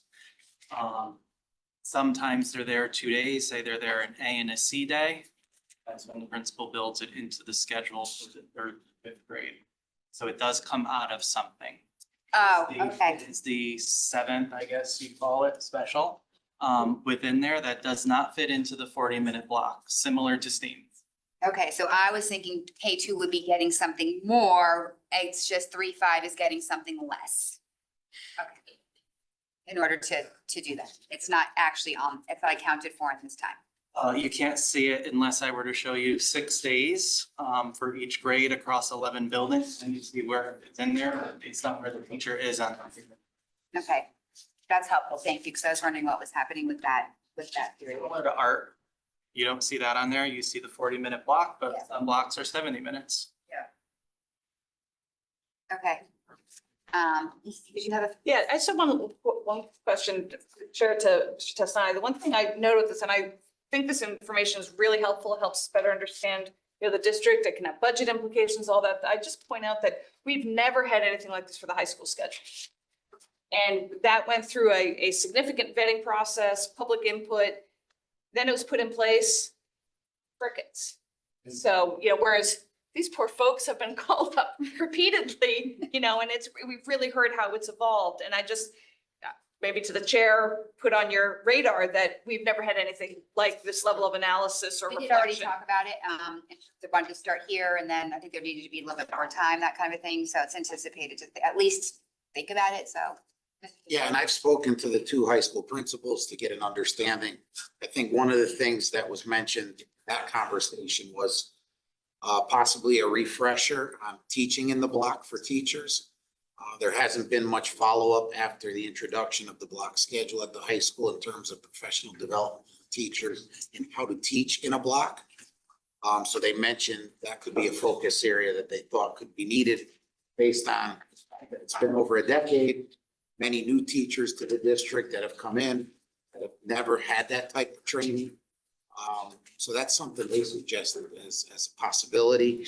The next step, more so than examine changing the whole schedule altogether. Would that even be considered? Changing the whole schedule. I think it depends who you asked. Sure, you're gonna get. That's my opinion. Yeah, I mean, but I think as Ms. Tiley said, I scheduled elementary through high schools for over a decade of my career as an administrator. Did a comprehensive high school for 7 years. You can't get it all. I think there's pros and cons to every school schedule that you put together. I think what you try to do is meet the needs of as many of the students that you have in your building as possible in any given schedule. I can tell you, I looked at 4x4 blocks, semester-based classes, AB days like we run now. 8 drop 2s. There are experts on every schedule out there, especially for high school, that'll tell you which one maximizes time, which one's better for kids. I think really we can do some surveys of kids. We can talk to teachers. I think this is a big conversation. See Mick McGarry back there. I'm sure he would like to be part of this and would have a lot of people that would like to weigh in from the high school staff. But sure, we can explore that. I mean, I just put out that this group has gone back to staff. They started with a plan, reflected on it. It didn't work as well as they would have liked and came out with something that I think was, again, I'm sure that's still needing to be tweaked once they've solved music. But it's, I mean, it is such an improvement and that involved reflection and. What I appreciate what they're saying as well, though, and I think people kind of overlook this, it evolves over time. One thing, say in 29 years in public education, a lot of times if something doesn't accomplish what you hoped it would accomplish immediately, first reaction is to abandon it, go to something else. So I applaud them because they are tweaking. I think Molly mentioned it very carefully. It's a new year with a new literacy curriculum. Teachers are figuring it out, but eventually we're going to get to the sweet spot in elementary and in middle school based on just trial and error. Kids are going to get what they need along the way. These are some great educators in front of you, or we wouldn't have. I'm just trying to nudge We you toward loaded the high the, school. we loaded the lineup Trying to tonight. nudge you, with the we big get, guns. Hear you, hear you. I brought in the big guns tonight. Last two We questions got for all me. power hitters. The writing piece, I want to follow up on your response on that you felt comfortable with this, what I feel is a very large reduction in writing time, because it's happening in other subject areas outside of ELA. Was that not happening before the reduction? The previous reading curriculum was wasn't really organized around those kinds of experiences for kids. It was differently organized. So they didn't have, like, if you look at our curriculum now, there's a lot more opportunity. First of all, it's knowledge based. So there's a social studies and science component, and there's just a lot more opportunities for students to write. They didn't write as much. They were not writing as much in the other subjects before as they are now. In During reading, during so, reading. yeah, if you look at the old model, it was 60 minutes of writing and 60 minutes of reading. But within that 60 minutes of reading, there wasn't nearly as much writing as is happening now, which allows us to cut back this writing block that we have. There's still a lot that's happening within that 40-minute block too. So. Right, and the last question is the STEAM. I want to circle back to that for a little bit. And the whole science or social studies. I believe the comment I wrote down was they flip back and forth throughout the year. Can someone provide me a little bit more detail on what that means? We complete a unit at a time. So the science unit happens, then the social studies unit happens versus them happening simultaneously. So say if you have 6 weeks of instruction and 3 are for science and 3 are for social studies, you could do that 2 ways. You can do all the science unit and then all the social studies, or you could do science, social studies. We do the unit by unit. Gives more continuity to the instruction to have social studies followed by social studies. So as you're redoing social studies, are you fitting it into this time? Or are we going to use curriculum to change time? I don't have an answer for that today as of. I didn't think so, but I'm putting it out because it will eventually come up, right? So I'm trying to fit into this, right? Whatever you're redoing, what the needs of the curriculum are supersede this time block. Based on the standards of social studies and what's expected, yes. Okay, and then the last piece is the STEAM. Is there a time that I get worried that we treat science and social studies a little bit in elementary school, like lesser than to a certain degree, and making sure that we stick to completing our curriculum or what the expectations are. And I know you're working hard on social studies now. STEAM has became this separate block. It's great, everyone loves it, it's super awesome, not questioning that. What I am questioning is, did we ever envision as per the schedule, extending the science block and embedding that into science curriculum, STEAM versus a separate UA somehow? So meaning logistically extend the science block beyond 40 minutes to perhaps 80 to capture both. We did it in our discussions last spring. There is some, so there's not a full STEAM teacher in every building, I should say. So logistically, it would be pretty difficult to pull that off in 11 buildings, knowing that science may be happening every day in a certain grade level, without that FTE there. So we haven't really broached that. So they're only there on certain days. And they meet once every 6 days versus every other. All the 0.2s, 0.40s, 0.6s are complicated with a lot of this. Yeah, I mean, they could tell you what they have in their building, some of them have 0.8s. No, I know, based on 0.6s. population, I totally get it. Yeah, I'm aware. All right, those are my only questions. All right. Any follow-ups on this, anyone? No, yeah, thank you. Thank you very much. Much appreciated for the presentation.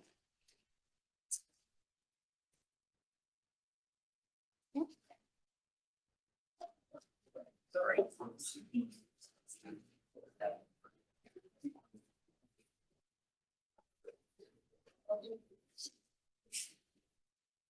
Okay.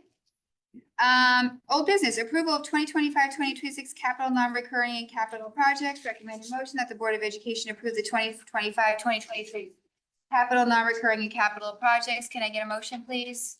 Is it Mr. Lee, seconded by Mrs. Flynn? Any discussion on the board? Mr. Peterson? I just think it might be helpful to give some context about how this came up in the capital workshop back at the end of September, in terms of the Dwight seat money. I know this is going to land, but there was a lot of skepticism in that meeting about this project, about the size of it, about how it would fit into the town's bonding cadence.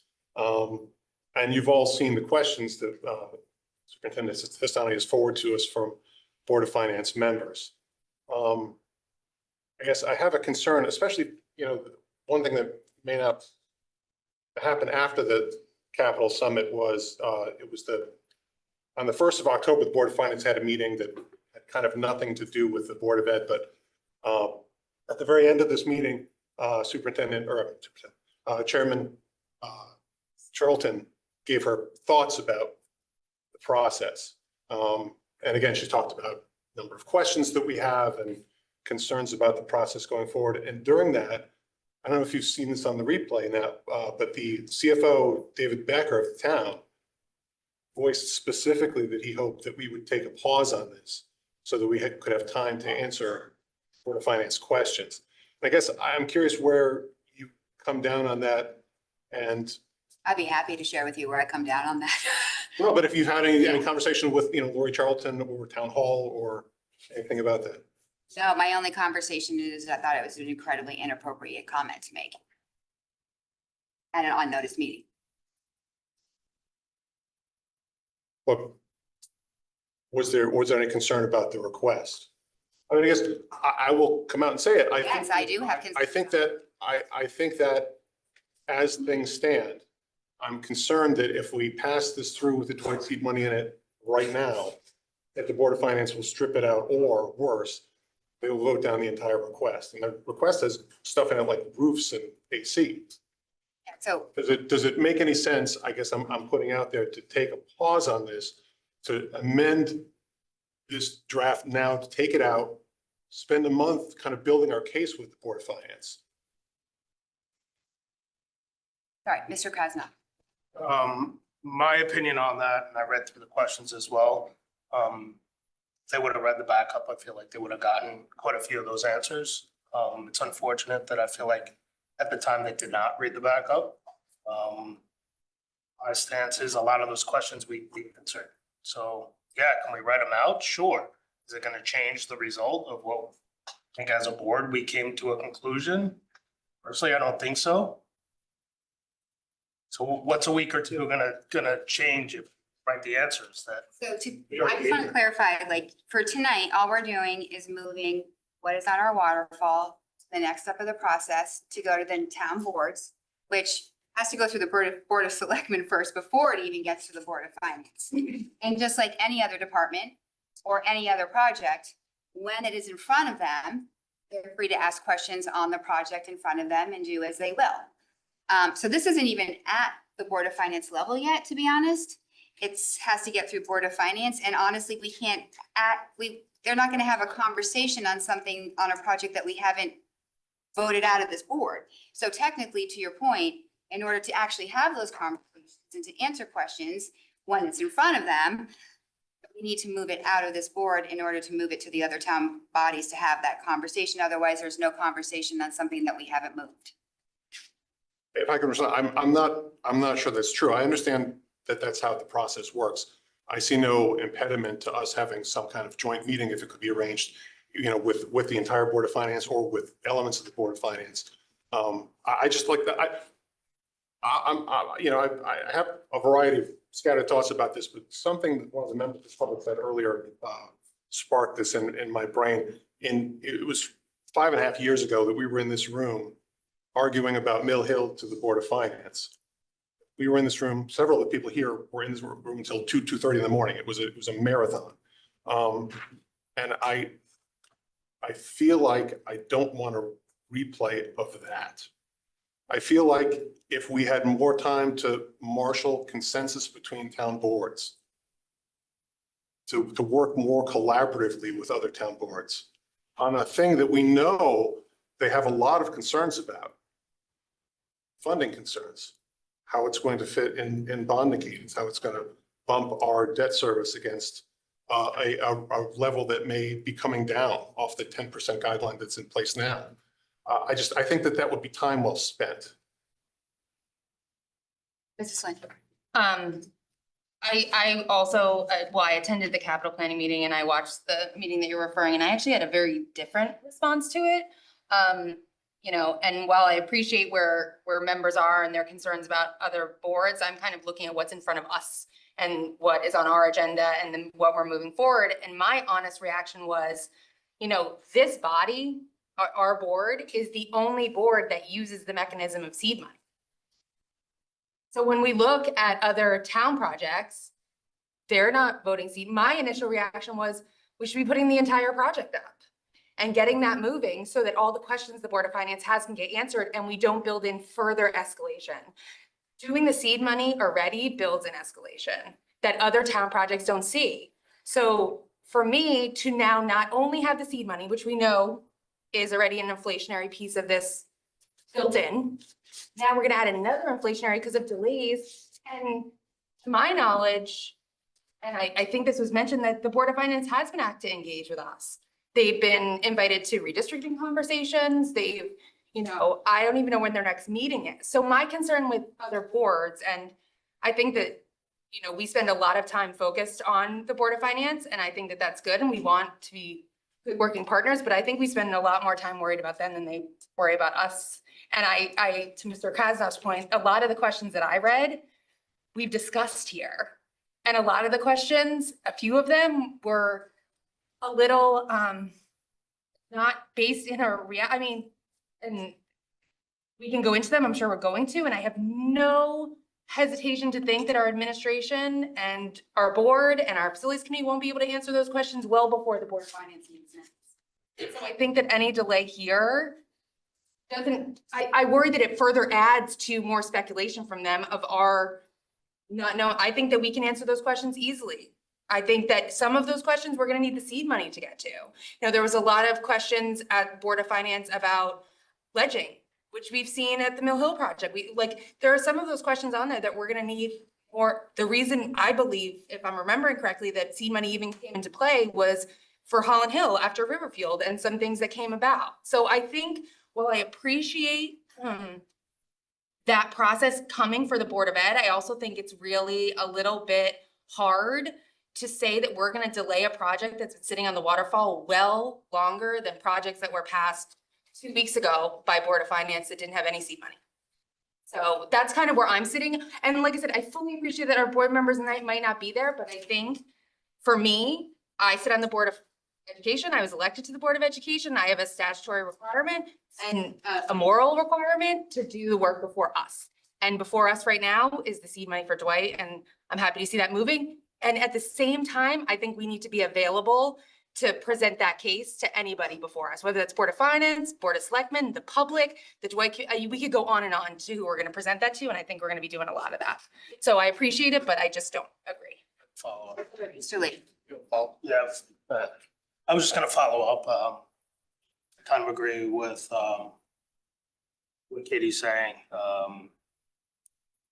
We need the seed money to answer some of the other questions that we haven't answered. Like how much it's gonna actually cost, how much a new bill's gonna be, where is the location gonna be? Is it feasible to do the whole project at the current location? What can we do? What can't we do? Where can we move the ECC? A lot of this we need seed money to do. You can't test the soil, you can't test the ground, you can't bring a consultant in to look at the building. And we may all come back and get information, or the building committee will get information that maybe this project won't work. I think it will, but maybe it won't. But without that seed money, I feel like we're setting ourselves up for not even having any option whatsoever. Can I just follow up completely? I'm not suggesting that we revisit the idea of needing seed money. I think seed money has been a development in our capital projects that has paid off. And moving forward, I'm completely in favor of that structure of project. You know, my concern is that as things stand, the financing authorities in town, which are not us, may reject it entirely and throw it back to it. Well, all I'm saying is, should we take a breath, engage with the other town bodies, and make sure that we have all of our ducks in a row, rather than have what I think may be seen as almost a confrontational vote. Wow, can we just, one at a time, please raise your hand, Mr. Peterson. So I'll let that go. I'm just, these are my concerns. Mr. Lee. I think we're all caught in a kind of difficult situation right now. If we don't approve this on the face, the other projects ahead of it, such as the air conditioning and the roofing, gets delayed. That's something that we know needs to be done sooner than later. And Mr. Papa George has to take time to get the contracts, everything lined up just for it to start. I believe it was for the summer. That being said, also as a member of that Mill Hill Building Committee and later chairman, I understand where Mr. Peterson's coming. And that's one of my big hesitations and fears. I'm not saying I'm not for the seed money. I'm a big seed money supporter. I love it. I've been on 2 building committees. I think it actually shows a great picture. I don't think delaying that kind of vote for 2 weeks to a month, it's gonna delay that overall project. My biggest fear is we approve it, BOS or BOF with the questions still out there, whether they're reading our backups or not. There is a possibility. So, yeah, I'm gonna follow up. I'm not gonna, at the end, I don't want to see anything be delayed, and that's not. We have no control over when they put things on agendas, whether we vote or not. They cannot put our thing on an agenda before we haven't even voted on it. And Board of Finance is after Board of Selectmen. I'm gonna say something I didn't really want to say, Mr. Peterson. We tried to have meetings with them several times. All boards. There was no response.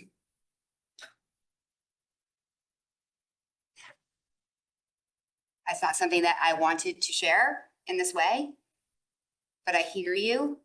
And I think it's important to let you know that we tried to do that.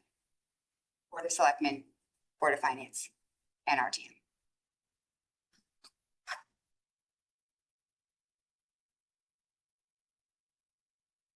So if there was all of this concern, we tried to involve them, engage them, and provide the opportunity to ask questions along the way through this entire process. So after we put it on a waterfall, then, right? I said I was gonna say, look, we have their questions now. Yeah. Whether they're late or not, they're before us. Just like any project though, any project that people ask questions on, right? Any project. Except maybe non-BOE projects. But yeah, Mrs. Maxon Kennelly. Yeah, first of all, I think that's where we need to play nice in the sandbox. And we can go in there as confrontational as some people might want and come at them with, well, we invited you during the summer to come to some meetings. That if there were all these concerns that they should have done X, we have their concerns. I have never in 13 years seen a project brought before another town body or a selection of projects and ever seen it ripped into in a bipartisan fashion the way, because I was watching on TV, the way the Dwight project was. And the questions, and obviously we say every year, if only other town bodies would watch our meetings, they would have so many of their questions answered. And we know that, but here's the reality. We're all volunteers. They make the time when they can. We have to be ready when we're before them to make the case. We did not make the case. If the case had been made at capital planning, we wouldn't have all this. And now that we have all these questions, I mean, there's even, the point was raised by Mr. Krasnoff, if they read the backup, their questions would have been answered. They didn't have all the reports. That's what they said at the table. They did not have the Silver and Petroselli report. They got it after the fact. And they were not therefore prepared. We did not prepare them. This is for the school district. We have to sometimes do more. And I can say all I want with students, you should have come in ready. It's still going to be my job to get them to the final goal point and to mastery. I'm not done. So I have a couple of questions. Let me throw the chair to Mr. Testani. I'm wondering, of these questions, how many of them can staff address by themselves without board input? For how many of them do you have the backup and the analysis that you can say out of 10 questions, 11, 12 questions with multi-parts? How many of them do we have hard copy analysis that we can share with them and eliminate as these still remain? I mean, have you started answering them first? Just. No. Right. No. But just reading them as I compiled them in the 2 emails and tried to put them in a format so you guys can look at them closely, less than half. There are questions there that I don't think any one of us can answer, right? As we stand. I can answer all. Well, you would be speaking for yourself then. You would not be speaking on behalf of the board because the board has not discussed these. So you have no authority to do that. I mean, we don't normally. I'm not done. Sorry, I just want to clarify. If I could just please finish with my point. We don't vote on questions. No, but we have discussions. And another point I want to clarify to the public, because I really feel when the public comes up and says, we've spent countless hours doing this already. No, we haven't. Because those countless hours were with a different charge. When we're talking about redistricting for the sake of racial imbalance, that was a very different point of view and entry point for discussing building projects. This is a completely different entry point, and I completely support a Dwight project. I've heard and I've seen and been in the building myself. I don't question it, but when we say how much it's actually going to cost, I would point out that the pronoun it there is vague in that, why does it have to be this project? And are we willing to say as a board, we're going to put all our chips on the table and have no plan B or C, not even discussed a plan B or C, if in a few months, the Board of Finance comes back and says, you did not do your due diligence. You did not make your case to us. It doesn't matter if we're convinced of it. If we can't convince them, think then of the time that we will have wasted because we said, this is it, we're drawing our line in the sand, and this is the only option we will consider. The seed money will give us options like you can put the hallway here or here. You can have 2 lunch lines or 1. You can have this office here, or that could be 1 large classroom and small spaces here. Those are the only kind of options seed money come up with. They don't come up with seismically different seat options.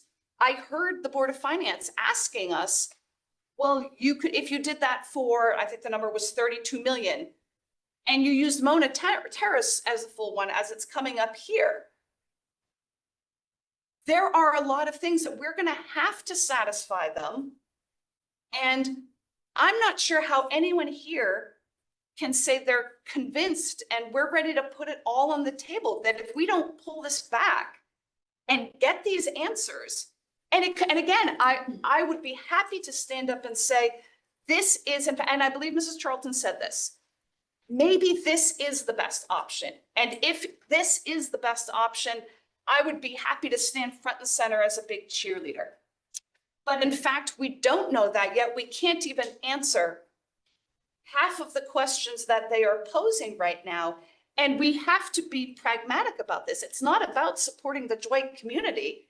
It's about selling a project where right now we are being told by the other town bodies, no, it's not going to happen. There are other needs in the town. You don't. That's not what anyone said. Okay, I'm not. But I mean, I'm gonna have, please, don't, please. And Mrs. Jacobson, I believe Mr. Becker made. Mr. Becker is not an elected official. I think it's pretty clear that as a CFO, as the person that the first selectman and the Board of Selectmen and the Board of Finance trust in terms of understanding the financial situation of the town, with the sewer work that has to be done, with other projects that have to be done, for us to go in and say, it's this $65 million project or nothing, hand it over. And you're right, it is an oversimplification, but when you do not address the other concerns, which staff is not prepared to do, then that is what we are saying to them. We expect you to believe we've made the case when we haven't. And I'm genuinely worried if we don't pull this back and prepare our case. What does that have to do with the seed money? The seed money should be pulled out. I don't agree with that. Answering. Okay, well, we don't even have this amendment, but we're discussing the document. Right. And It has nothing to do with the seed money. We can answer, we don't even have a date for when they want to meet with us to answer these questions. And again, I kind of feel like you need to go through the process. Board of Selectmen is before Board of Finance. And that is your opinion. In my opinion, we look like we are ill-prepared. We're gonna bring this forward. This is essentially phase one of the project. Seed money is phase one of what was previously a $65 million project, wherever the numbers end up. This is phase one. So let's just say it's not just seed money. It's Mrs. Jacobson, Mrs. Jacobson. Here's the floor. Go ahead. I'm just clarifying. It does give you. You're clarifying in the middle of my sentence. I think our approach is damaging this project. It is damaging the Dwight community. It is putting off, it is going to lead to something that we are going to have some pie in our face, because the wisdom of delaying, I would argue, is right there in front of us. And it's not going to hurt us in terms of maintaining our waterfall schedule. But getting these answers and coming back to them and saying, we are ready with this right now going forward. We're saying, oh, thanks for your concerns, but we're right where we were prior to these concerns being addressed. And we're ready to move forward anyway. Can I ask a follow-up to you? Sure. On Mill Hill, there was a ton of concerns as well. Those were addressed after the seed money. All the three different options. Bonding resolution was done at the time of the bonding resolution. That is way ahead of where we are right now. So the scrutiny on the seed money to this project, out of line of process, I would agree with you, is unprecedented. I'd like to simplify this by making a motion and Wait, maybe. there's other people. Can they make their comments, please? Sure, I just, yeah. Ms. Guernsey. I was just gonna say, first of all, I wanted to thank the chair and Mr. Peterson for their presentation during the workshop. I thought actually we made a strong case. I mean, I was there. I thought, the feedback that we got, I welcome that. And I feel like that's part of the education process and that's part of their due diligence.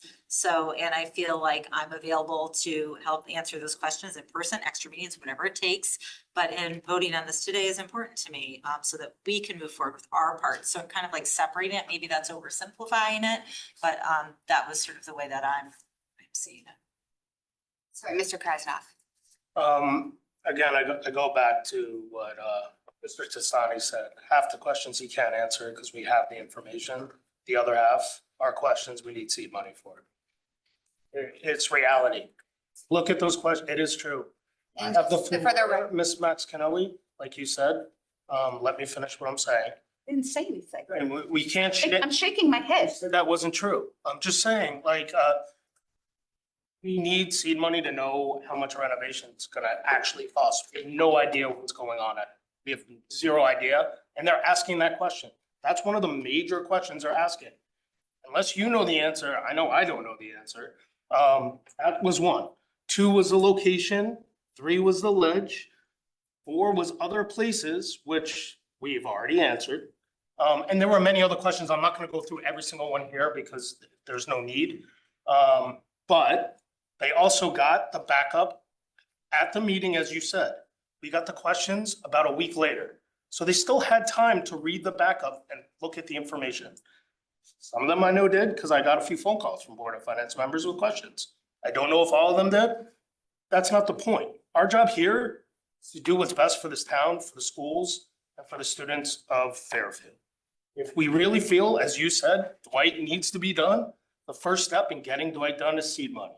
If we delay it, they're gonna look at us and say, oh, well, they delayed it. Let's, wait and push it off. It must not be that important. The whole board must not want to do this project at this time. That is what they're gonna say. You can roll your eyes, but there's always gonna be a reason.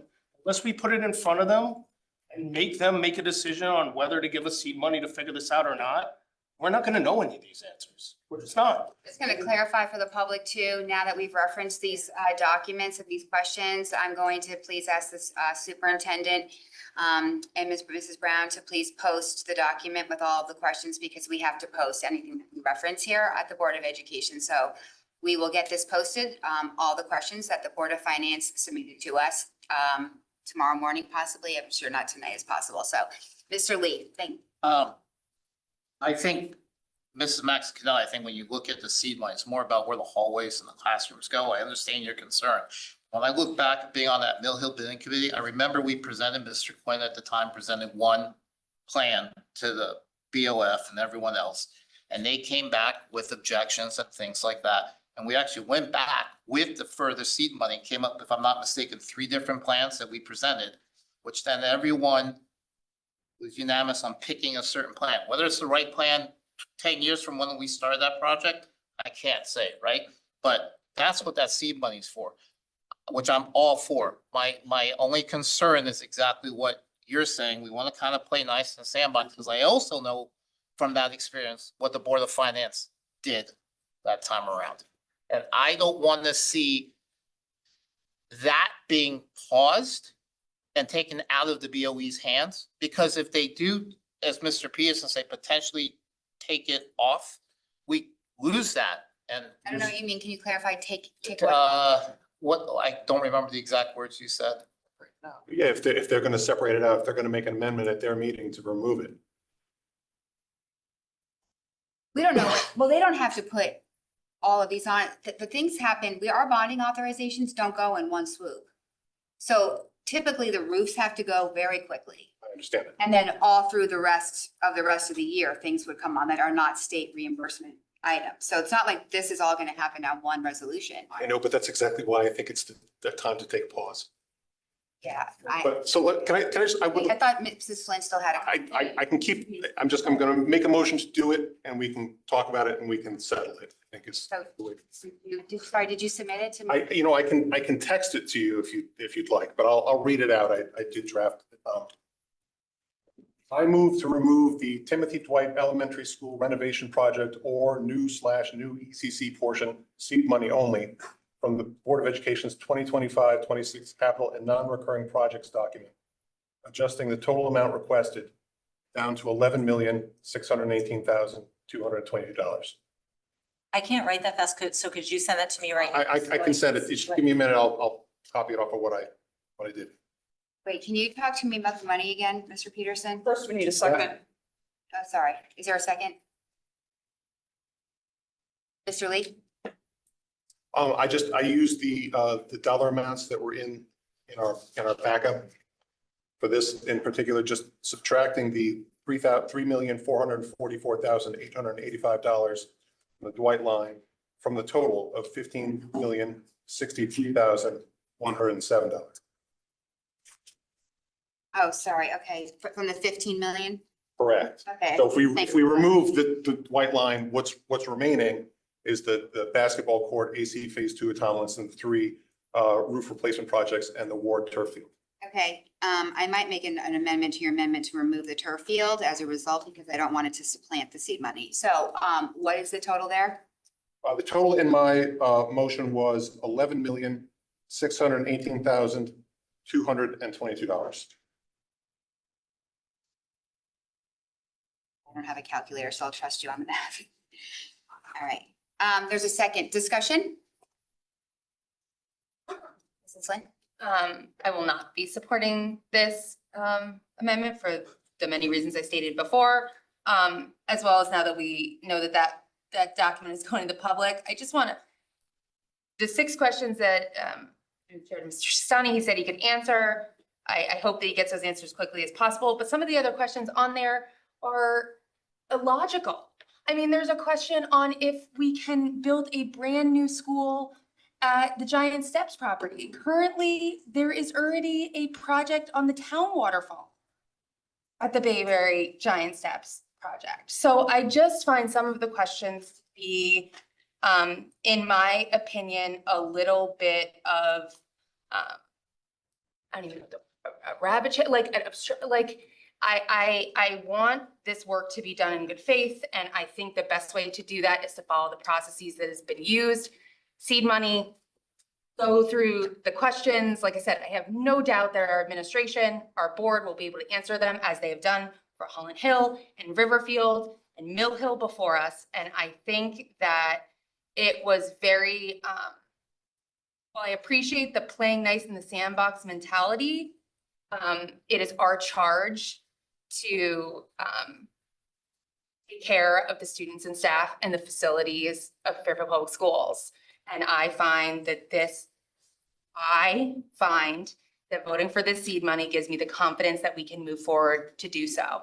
And if other members don't agree, they don't, but today I will be voting against this amendment. Mr. Krasnoff? I will not support it, especially because of the verbiage removed. I may have been inclined if you said delayed or something else. I will not remove a project altogether that I feel belongs on that plan. I'm not going to look at the people from PTAC that said they want it. I'm not going to look at all the schools, Holland Hill, McKinley, Stratfield, Dwight, Mill Hill, everyone that's on board that sees this as a good plan. I can't in good conscience go against the public. I know I did the work and I feel comfortable with it. So the verbiage remove is a major issue for me.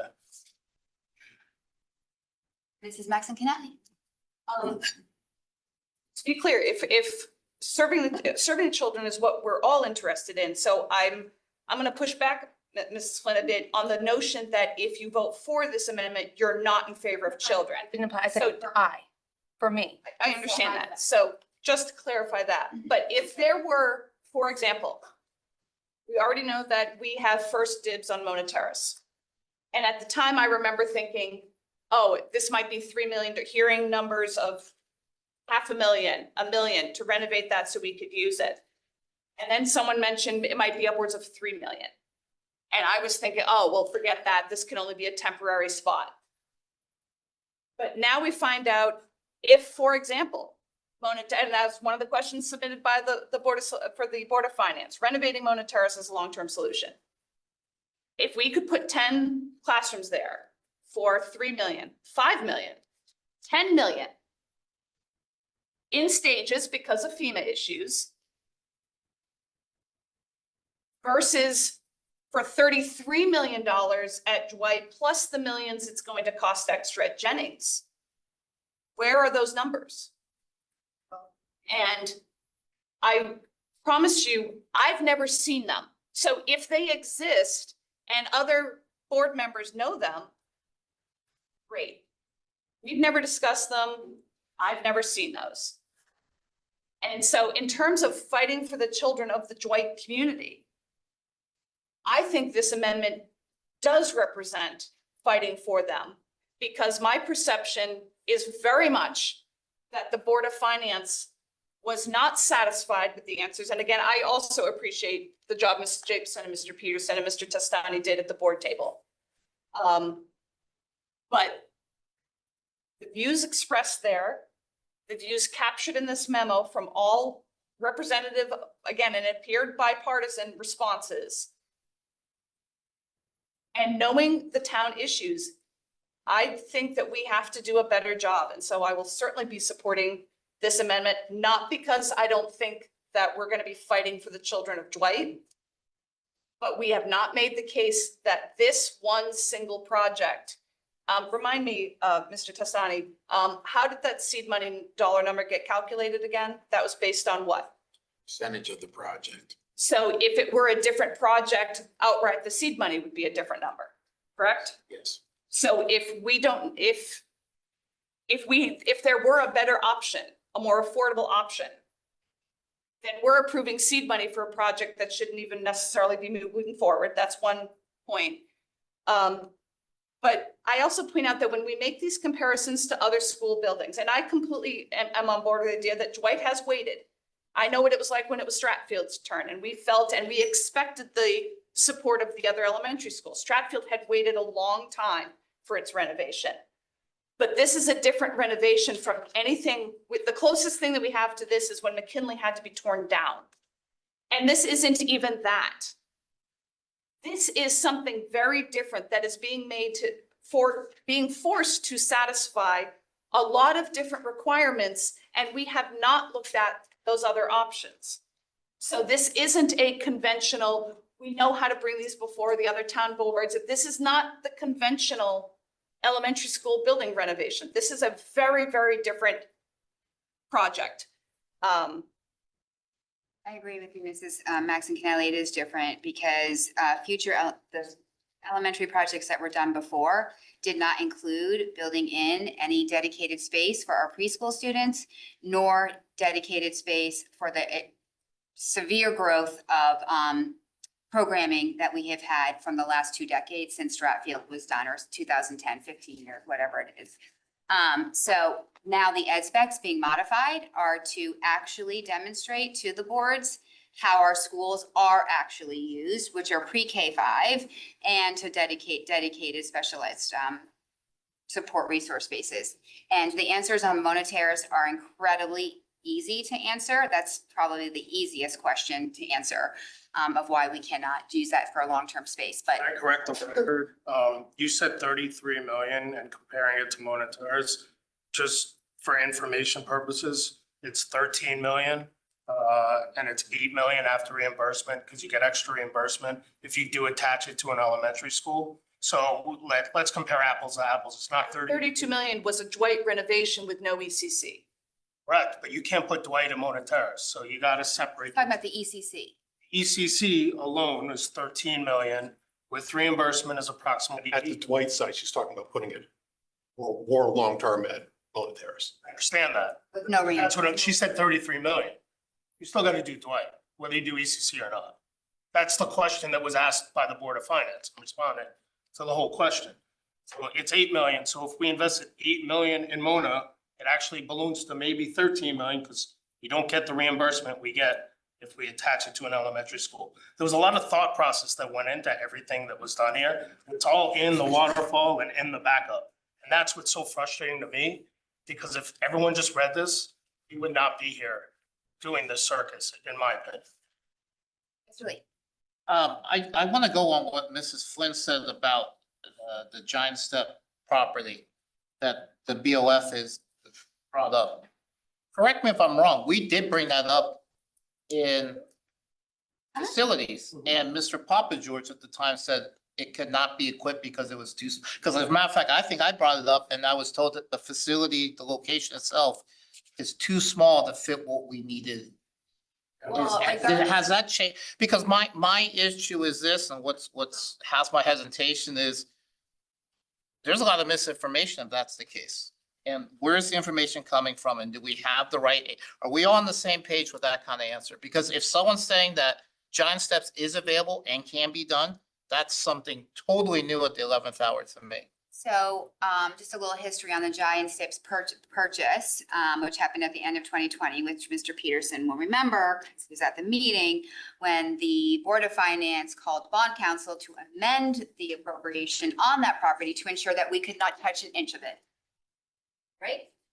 Not in perpetuity, but yes, that was the intent, was to circumscribe the area that was And to Board of change Ed. the bond authorization and to make sure that the RTM designated that property, that anything outside of Walter Fitzgerald was to be only used for town projects. But again, that could be a discussion. Okay, it could be. But you're correct about what happened at that meeting. Right, and also, but again, so on the Giant Step piece, it's around the corner from Mill Hill. Or like literally around the corner. Why would we build an elementary school around the corner from another elementary school? We have two middle schools within a. Well, right. I mean, If I can, what's the difference? We're talking about geography here. If you're building a whole new elementary school, what's the difference if you're doing it there versus on the 30 acres that we've already got? What's the difference? Yeah. no, I think this is an important discussion. I don't know if this is discussion we need to have at this time. Because Mr. Peterson, this seed money is a product of years of work, and our community's been on a roller coaster for a really long time. And this is a solution that moves us towards resolving issues, not just for Dwight, not just for ECC, not just for our overcrowded schools and our home housing programming that we can then alleviate that pressure on. This is a comprehensive issue. And then we've been working years. So because the Board of Finance sends us questions preemptively before we've actually even voted on it, we should delay our vote on signaling to the community that we know that we have a school in disrepair that was supposed to be done it's just seed money. We're not even voting on the project. That would be next year, which I agree with Mrs. Flynn. Some of the seed money delay there's $3 million in this cost just by not doing it today. Right? Over 3 million, 3.1 million. So I kind of hear ya on not approving the whole thing right now. Now, for some reason, the board got into this process of causing delay and escalation, which I understand why it happened because of Riverfield and the PCBs and everything that happened there. But I don't see anybody else doing seed money on boats or pipes or anything else. So yeah, I understand that there's questions for every board on every project that we will have. And I'm sure Mr. Testani and us and the facilities committee will answer those questions. I've started writing out my own thoughts of them, and I'm at about 12 pages.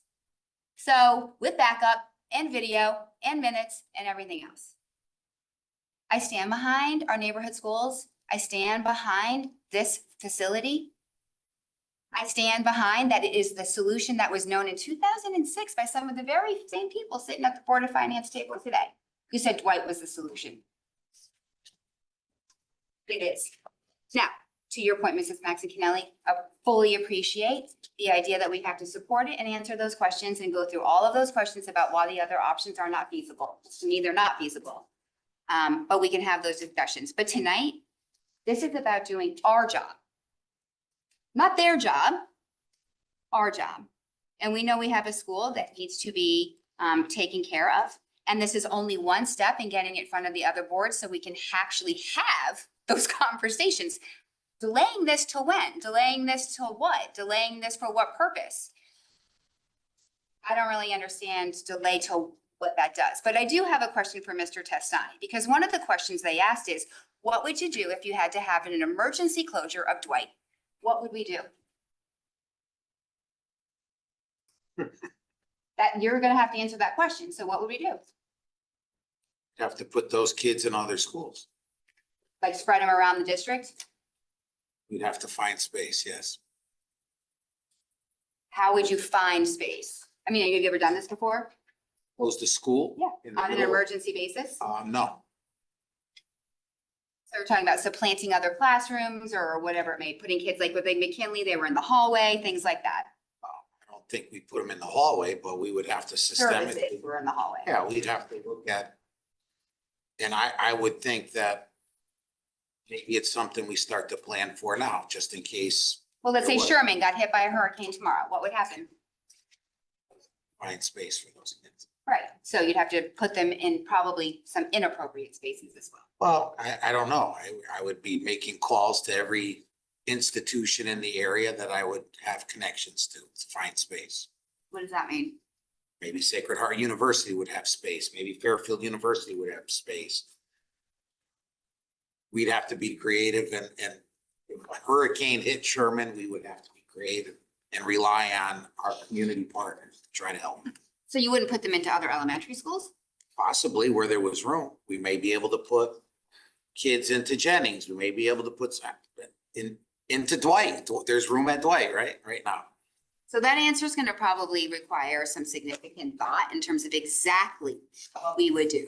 Well- And what would be displaced and how we would get transportation or buses or whatnot, Correct. right? Yeah, that would take a lot of. There are some good questions on that would take a little bit more time to vet as well.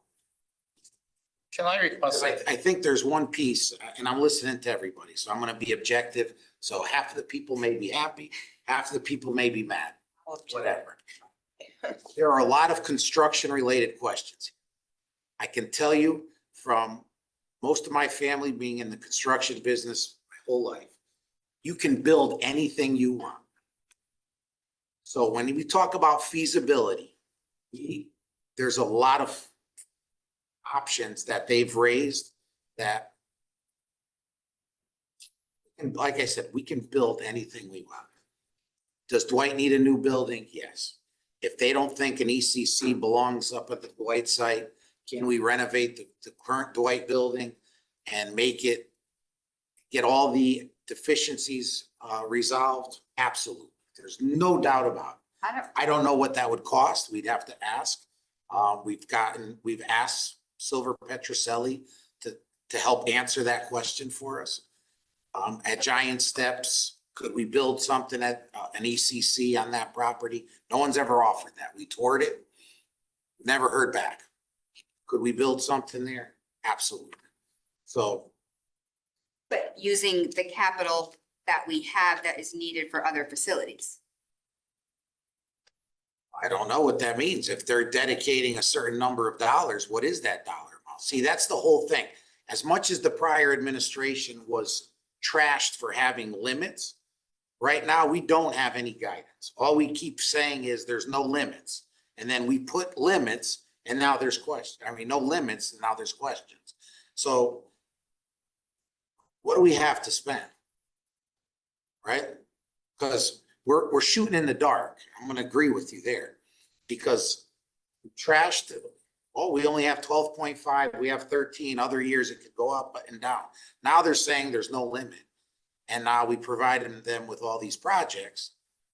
And now all of a sudden, whoa, it's too much money. So I, for one, would like to know what is on the table so that we can work, Angelus and I, with architects, with engineers to find out what is feasible within those parameters, because we have no parameter. If Giant Steps is on the table, okay, what's on the table? Because I'm happy to look into that as a project for an ECC. Now we go full circle back to possibly a one site with Warde as an ECC. Yeah, but that doesn't, yeah, okay, so Right. this is a different conversation Right. because I would But I not choose think- to spend my money on that when we have schools that need air. Mr. Peterson. Well, maybe we get it all, right? If I for mean- $70 million, if we can renovate Dwight and add on to Dwight in the existing building for 40 million. Now we have 30 to play with, right? That's what I'm saying, that we've been given zero parameters. I think that's a conversation that needs to be had. Right, and some of those questions, you need the seed money to actually answer. Like example, you won't know what the hazmat situation is on a renovation until we get in there. That's a hazmat situation. Well, the seed money is not gonna give us that either, because we can't start going into the walls at Dwight, because there goes your emergency situation, because we will. Right, that's exactly why the renovation is the problem. Go ahead, Mr. Peterson. I'll say two brief things. To Mr. Krasnoff's earlier point about the wording of my motion with the removal. I understand where you're coming from. I'm not proposing any change to the waterfall or the facilities plan. So the idea that this would remove it entirely from our collective consciousness and planning, I wasn't trying to do that at all. Just to throw that out there. Mill Hill has been brought up a bunch of times. I want to leave everyone with the memory that we lost that argument. We lost it. And with that, I'd like to call the question. And did anyone else have anything else to say? Okay. Can't, this is on the table. Pardon? Call the question, it's on the table. Well, I know. I'm not gonna go to the vote unless people want to. That's the point of the motion. Calling the question stops everything. Yeah, but people can object to that. No, they vote against calling the question. Right, exactly. Don't keep discussing. Can we take a 10-minute? No, we're not doing recess. I'm sorry. This has been going on for a long time. So I'm gonna go, does anyone have anything else on calling the question? I'm gonna go to the public then on the amendment. Can Mrs. Guernsey, can you please read back the You amendment? have to vote on calling Oh, the question. Oh, okay. All in favor of calling the question? In favor, Mr. Peterson and Mrs. Maxon Kennelly. Opposed? Mr. Krasnoff, Mr. Lee, Mrs. Flynn, Mrs. Guernsey, Mrs. Jacobson. Abstention? Yes. Abstention, Mrs. Rinaldi, abstention. Okay. All right, continued discussion. Anyone? Oh. All right. I would like to hear the amendment again, please.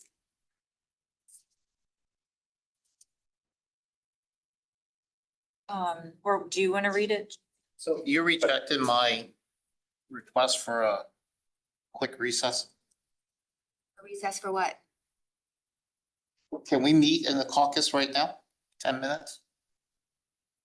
Sorry, I'm sorry we don't normally do that, Mr. Lee, but for what? So we can discuss a couple things. We also lost a member tonight, so I think we need to regroup and just make sure we're on the same page. The caucus needs to be I on. think he's moving for there to be a recess. Moving for there to be a recess for 10 minutes.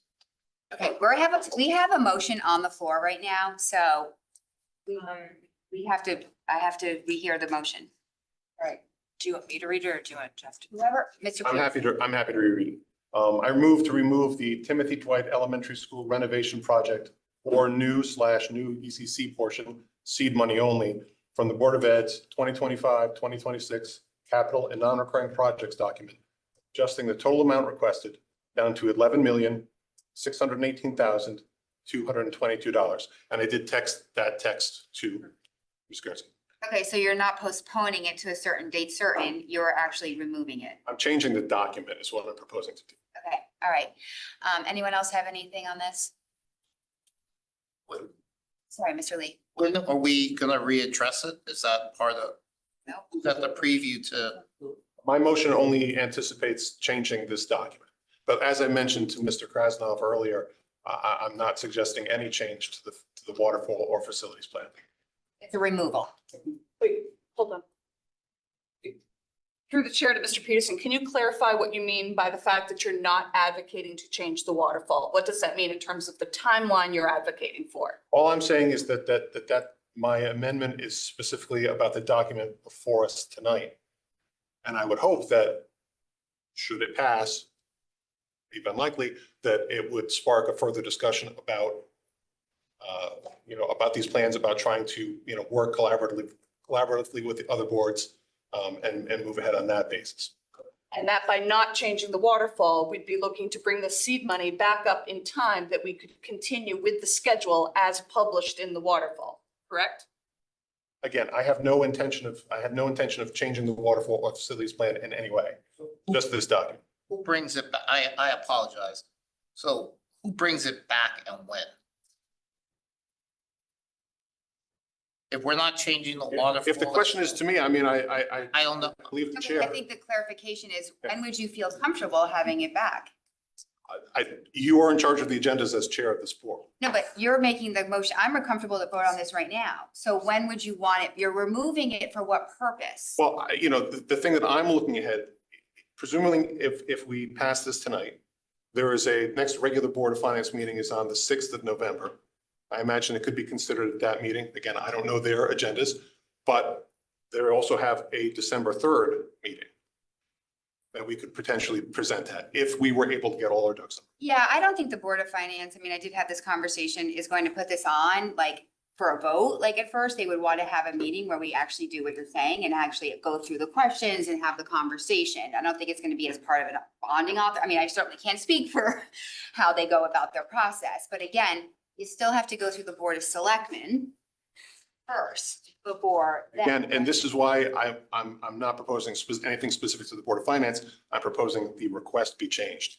And we can always readdress the request at some other time. So you're looking for us to remove this tonight in order to be available for the November 6th meeting? Like, I guess I'm confused. I want to make ultimately a clean request, clean, uncomplicated request of the Board of Finance for the other items on this list, you know, which are, you know, the basketball courts, the AC upgrade, 3 roof issues, and the new turf field at Warde. I think that those are non-controversial and will sail right through the Board of Finance. Okay, but just to clarify again, they don't go together as a package. They're individual, I proposed my amendment. I've called the question. I think we're going around in circles at this point. It's just not the process though. Okay, so I'll go to the public. Does anyone have public comment on removing the seed money from Dwight? Only on this amendment? No one? Okay, I'll take it. Oh wait, so Mr. Lee, I don't want to be disrespectful. Like, does anybody else want to go to a recess? I don't want to discount before we vote. I don't need to go to a recess, but I withdraw my be request. Respectful of your ask. No, I withdraw my request. Before we vote. Okay. All right. All in favor of Mr. Peterson's motion to remove the seed money from our 2025? Mr. Peterson, Mrs. Maxon Kennelly. All opposed? Mr. Krasnoff, Mr. Lee, Mrs. Flynn, Mrs. Guernsey, Mrs. Jacobson, Mrs. Rinaldi? Abstain. Abstention. Mrs. Rinaldi abstain. So motion passes 5-2. 5-1-2. Sorry. Probably 251. Don't confuse me with your numbers anymore. Okay, so now we are back to the main motion. So all in favor, I guess I'll go back to the public again. We're back to the main motion as it was presented, approval of the 2025-26 capital recurring and capital projects. Anything else anyone has to say before I go to the public? Mrs. Maxon Kennelly. Oh, I'm not going to keep making my argument. I think I would agree with Mr. Peterson that there are a lot of very important projects in this. I want to see them go forward. I will be voting against this project, for one reason. One, I know I'm going to be the losing vote. And secondly, because I won't have it be said that this was a unanimous vote. I am not in favor. I think we are making an enormous mistake, and it is an arrogant mistake. And I think we're going to pay and I want to be very clear. I hope I am wrong, and I will have no problem admitting if I am, but I think it is an arrogant mistake that we are going to pay for, and by extension, the Dwight community. And I think that's a shame. Anyone else? Okay. All right, back to the public. Support of the motion? No? Did anyone want to come forward? Yes, no? Okay, thank you. Can I clarify what am I allowed to comment on versus not comment on here? Oh, you already spoke on this one? Oh, can I not comment again? No, you could have spoken on the amendment. Sorry. Thanks. Thanks, though. All right, back to the board. All in favor? Mr. Kravnos, Mr. Lee, Mrs. Flynn, Mrs. Guernsey, Mrs. Jacobson, Mr. Peterson, Mrs. Rinaldi. Opposed? Mrs. Maxon Kennelly. Motion passes 7-1. Thank you, everyone. All right, new business, world language curriculum update for your Dr. Jancic. I know this is just a quick update, right? Yes.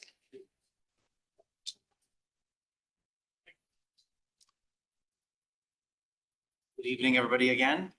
Being Dr. Jancic, Chief Academic Officer, and I formally introduce you this evening to our new world language curriculum coordinator, Ms. Ally Jasker, who comes to us from Westport Public Schools, spent over 2 decades there.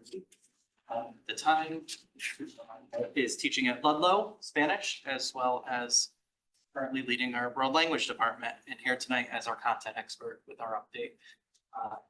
Any questions? We put on the agenda an update because when we last had met in the end of June, the last school year, that I'd come back if anything had changed between then and now. We learned a lot from you guys of what was expected for the curriculum coming forth at that time, anticipated in November, a month from now. And in the interim, as you know, we had a retirement of our former world language coordinator. And we've had some changes on expectations moving forward, and curriculum will be delayed as a result of that. So let me just go through some of what those things are at this point, since we've met with the department as they've come back to school in late August and over the past month and a half. We heard loudly and clearly that there was a need for content and skills that will be deployed. And that is no small task. It's not simply a switch over from what we're currently doing. It is a full rewrite, including a curriculum document for every course, not one for a specific level. So what I mean by that is we currently have a world language curriculum that says world language 1, for example, and all of the languages follow that spoken sequence: French, Spanish, Italian, etc. The department does want to move forward with separate documents. So Spanish will have one, Italian, Mandarin, Latin, French, etc., which they're beginning to work on. But that will take us some time. And specifically, they realize there's differences among the levels. So Spanish starts in 3rd grade. French begins in 6th if you take it, American Sign Language, etc., in high school. And having just a single level for all of them didn't do justice to the work that they're currently doing. With that being said, we explored in August the idea of a resource. And you may remember when we last came to you, we had something called Linko on our presentation. That was a digital resource without a physical textbook that was going to be integrated into some of the modern languages. I did find out that that was something we wouldn't be able to see until we paid for it, which wasn't something we wanted to move forward with, being such a large purchase. Basically, my understanding of it is that we build a curriculum, we give it to them, and then they attach resources to it, and then we see what actually gets attached. I did meet in August with all of the teachers, and they are moving forward in terms of selecting a resource. They believe they need one for each of the languages. And when I say resource, a typical textbook with a digital component to it that has a scope and sequence for it. Another reason we're seeking the delay here is the vertical and horizontal alignment. I want to make sure that the content and the skills that I just talked about are not by chance, that they're by design in the documents. That whether you're a student at Ludlowe or Warde or any of our elementary middle schools, that curriculum is a sustained document. It's a document that everybody's following, that there's still teacher creativity and how it gets rolled out within classrooms. But ultimately that we can point to an area and say, this is where this topic is learned. Spanish 2, preterite tense. Peru, Spanish 3, I'm making that up, but we'd actually be able to know where the content lives within that document. and how it aligns both to our elementary, middle, and high schools moving forward. With that being said, we're pretty close to a decision, in my opinion. We just met with the middle school today on a resource, or resources, I should say, among the different levels. The way we would like to roll this out moving forward is to present the budgetary impacts of this new curriculum in the next month, which would be the resource, while we're continuing to work through the documents of the curriculum over the next several months, and bring that to you later in this school year in the late spring. We think that will give us the time to work through some of these design areas with the new resource and bring a document that is coherent across different languages. That I'll turn it over for questions. Thank you so much and welcome. Happy to have you here. That's my question about the textbook. This is a big change. Number one, I'm not totally understanding the philosophy for like this movement. It's very different than what we were talking about, and that concerns me. The second part of my question has to do with, I guess, the resource itself. Like, I would want to understand why it's important to have this, because right now our programs are extremely successful. We don't use textbooks. I am not an expert in this area, in the subject, but I know that world language is so challenging for so many of our students, and I wouldn't want anything to damper that enthusiasm, like the boring textbook, right? I mean, I'll say it out loud. And I love textbooks. They're beautiful, and that could be the case, but I'm not sure what you're talking about. I have no idea. If it's like anyway, yeah, so I'll let you expand on that. But I think it would be difficult for me to support a purchase of a textbook when I haven't seen the curriculum. It's like the wrong order for me. So I don't know how the time, like, we haven't talked about the timeline. This is the first time I'm hearing that order would come in place. So I don't know if you can respond to any or all of that. Sure. So the textbook is a typical textbook. Just to answer that, whether or not it comes before or after. One of the things the department brought forward is that when it comes after, it doesn't fit. So that's something they lived with for the past decade. Many of them said they built a curriculum, they purchased a textbook, there was one, there's digital resources, and they never really used it because the curriculum didn't match what they actually purchased at the end with it. It is, again, in my estimation, almost nearly impossible to write a curriculum from nothing. And say, this is where I believe this falls, and that's where I believe that falls, and we're gonna make the sequence up as we go, and we're gonna then embed content with that. So it's really hard to contextualize content to skills without looking at how it should be rolled out across many grade levels there. I don't want to add anything to that.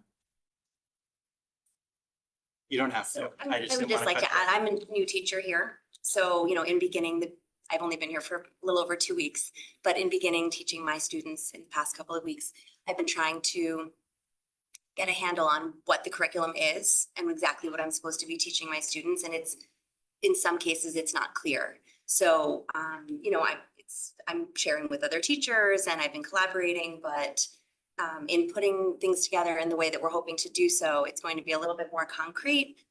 Students will get similar experiences in every classroom across the district, and we'll know that it's getting a shared experience.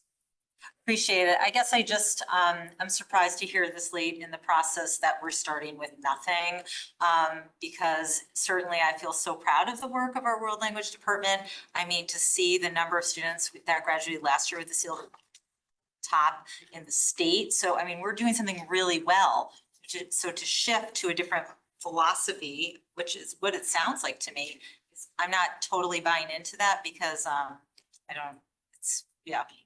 I wouldn't call it a different philosophy. I can easily produce a skills-based curriculum. So we have pretty quickly. It's not going to have content in the way that I heard, and maybe I heard inaccurately in June. And I don't want to misstep on that as well, but I can easily produce a curriculum, and I say I, the department, can easily produce a curriculum that's a list of standards that are all skill-based. James, can you just clarify what the department wants? Each of the languages wants a resource. They were very clear on that. That's a textbook. Textbook versus something virtual? They would We'll get the prefer it to be- virtual side of it as well. You want both or Usually when you purchase one, you get the other. what is it that they're looking for? They're looking for the physical textbook? Yes. Sorry, Mrs. Kelly. So in case you were beginning to be uncertain, I want to say unequivocally, I'm interested in content. Obviously the skills get paired with that, but a strong, rich content which can be handed to a new teacher coming into our district so they know exactly what content and skills they can expect that their students have mastered coming into them, and what content and skills they are expected to master by the end of the year, and that is their charge. So I will repeat what I said in the spring. I'm absolutely still in favor of that. I was trying to look at in the back of the budget book. When you say delay, are we talking about you're going into another year, or it's just delayed in terms of when it normally comes to us? Yeah, so similar to what we did with ELA, right? We did the resource first and we wrote over the year and brought the curriculum second. Generally, we bring them at the same time in November to you. We do not believe we could have that. So all of those documents, honors, college prep, every language, 3 through 12, up to AP, available in the next 4 weeks. So it would still be within this fiscal year, like when it falls in the back of the book. So we're not pushing off anything going down. Okay, that's what I get worried about. Okay, Mr. Krasnoff? So just for clarity, you're gonna design like a syllabus with key things that need to be learned, by every few weeks, quarter, whatever you guys decide to do. And that it's gonna be for every course, kind of like we have with all our other subject matters, correct? Yes. So what we have now, which isn't quite like that. Yeah, so over the past decade, a lot of the curriculum, if you look at it, is based on class, not the whole. So we heard that as well. Course specific compared to the levels in the courses. It will have the content and the skills, which I think you're calling the syllabus, within there by unit. There will be parity to the resource.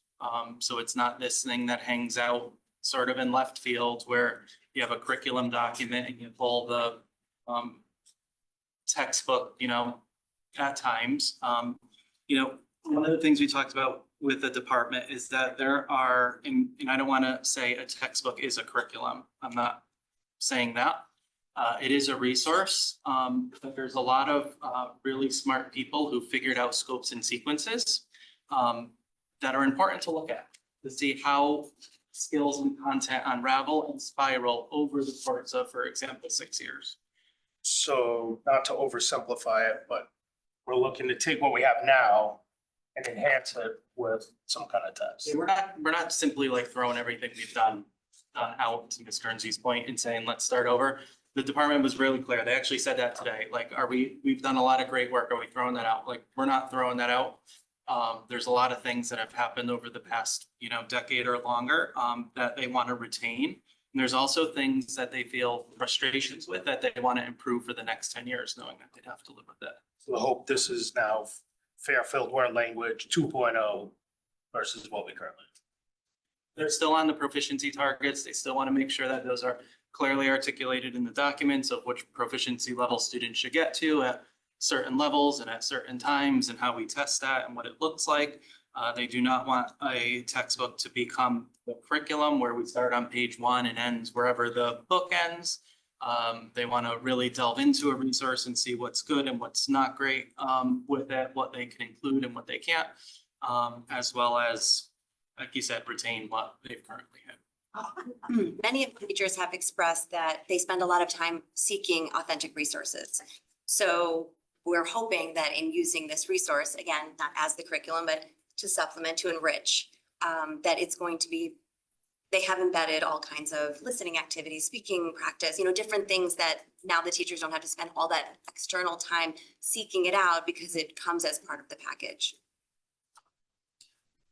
I just have one quick question.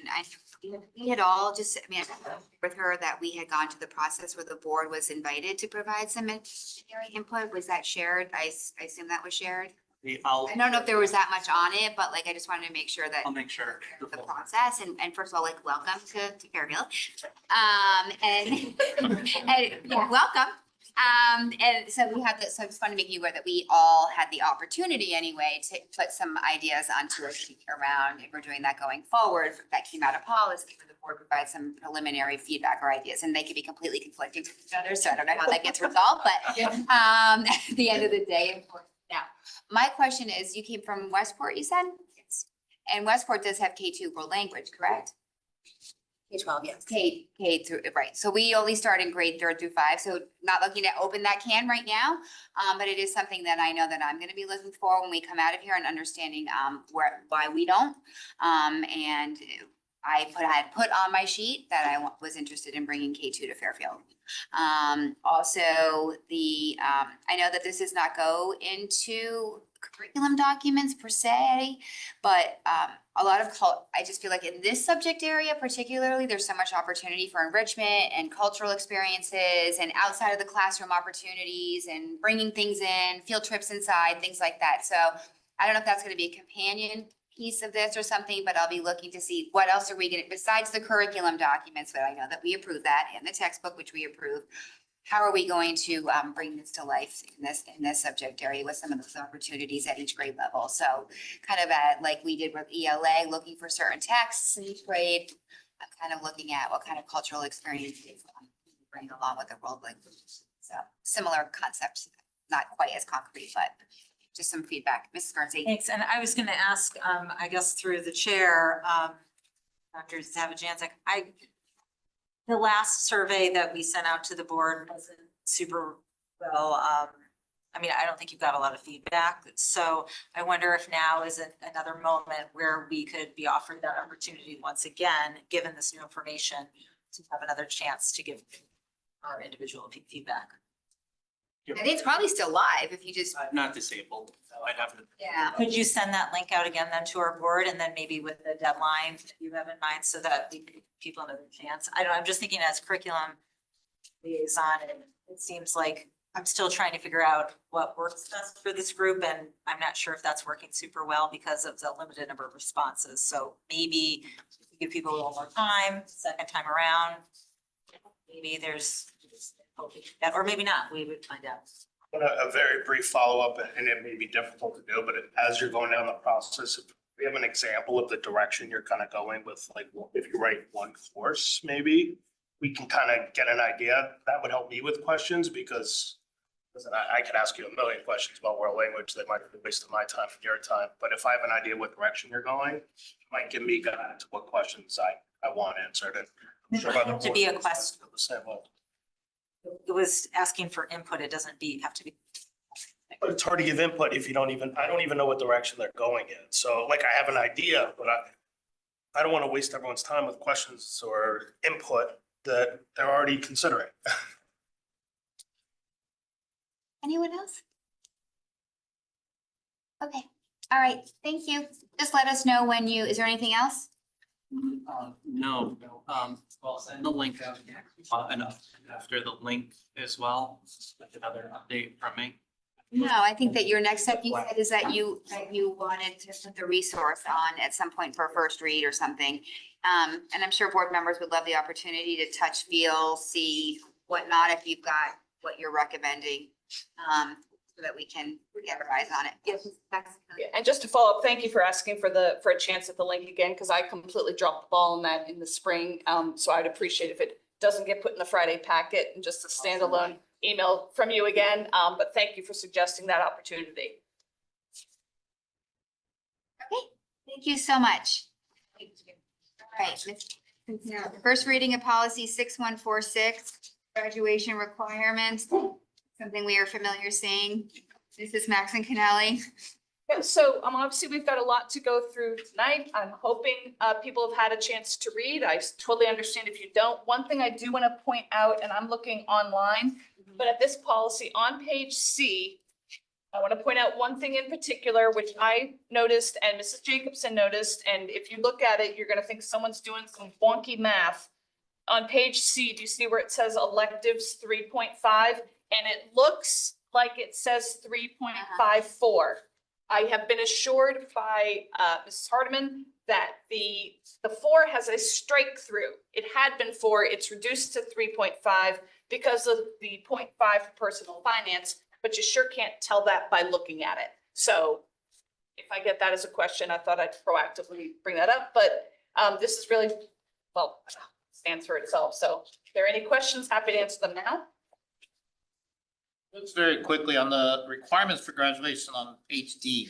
I'm assuming Which that page? B, or I'm assuming that's not us, but more the state requirement, right? That's what I thought, okay. Like, huh? D? Yes. Oh, okay, yeah. Great. It's late. Thanks. On Monday. Yeah, so the fast one, yeah. Always choose. Okay, Oh, all right. If there's no questions on that one, Mrs. Maxine, you want to go to food services? Sure. This one, this policy you'll notice is entirely in red. That's an indication that this is brand new. As you'll also see by the policy history date in the lower left.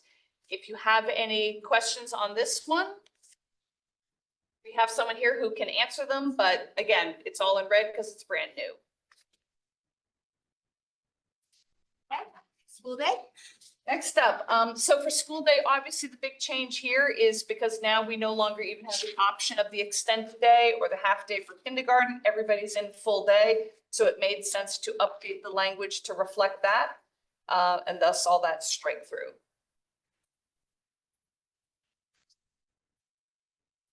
All right. Okay, I don't intend to go through these one by one. So this, again, this was the result of that, we have referenced several times that July 2nd meeting, where Mrs. Jacobson, Mrs. Guernsey and I met to go through these. Some of the changes are very minor. Some of them have a little bit more substance to them. If you have questions, I would definitely appreciate, getting any questions ahead of time. If something is really substantial, then obviously we have a policy meeting coming up on Monday. So if I know enough in advance, I can put it on our agenda if there's something that we need to take another look at. But otherwise, we can take a look at our next meeting when it comes time to vote. If something needs a minor amendment, great. If something needs to be sent back to policy, then that's what we do. But obviously, there's a lot here. If there are any specific ones people have questions on. I just have a quick question. Most of this is just grammatical changes, right? And verbiage changes? Yes and no. It's really a mix. It would be deceptive for me to say we're talking commas or taking out words like courteous to just get rid of adjectives. There's definitely some of them have more than that. So I do think it's worth a review. Some of them you've correctly characterized. They're quite minor in nature, but some are not. And again, like last time, we will do one motion to approve these, so it would also be helpful to Mrs. Maxinelli and Mrs. Guernsey if you have any issues in addition to the questions, if they're gonna come out, just because the motion will be crafted as one with all of these here. So anything in advance that you have concerns on would help to make sure we don't have to do amendments on a lot of things on this one motion, if possible.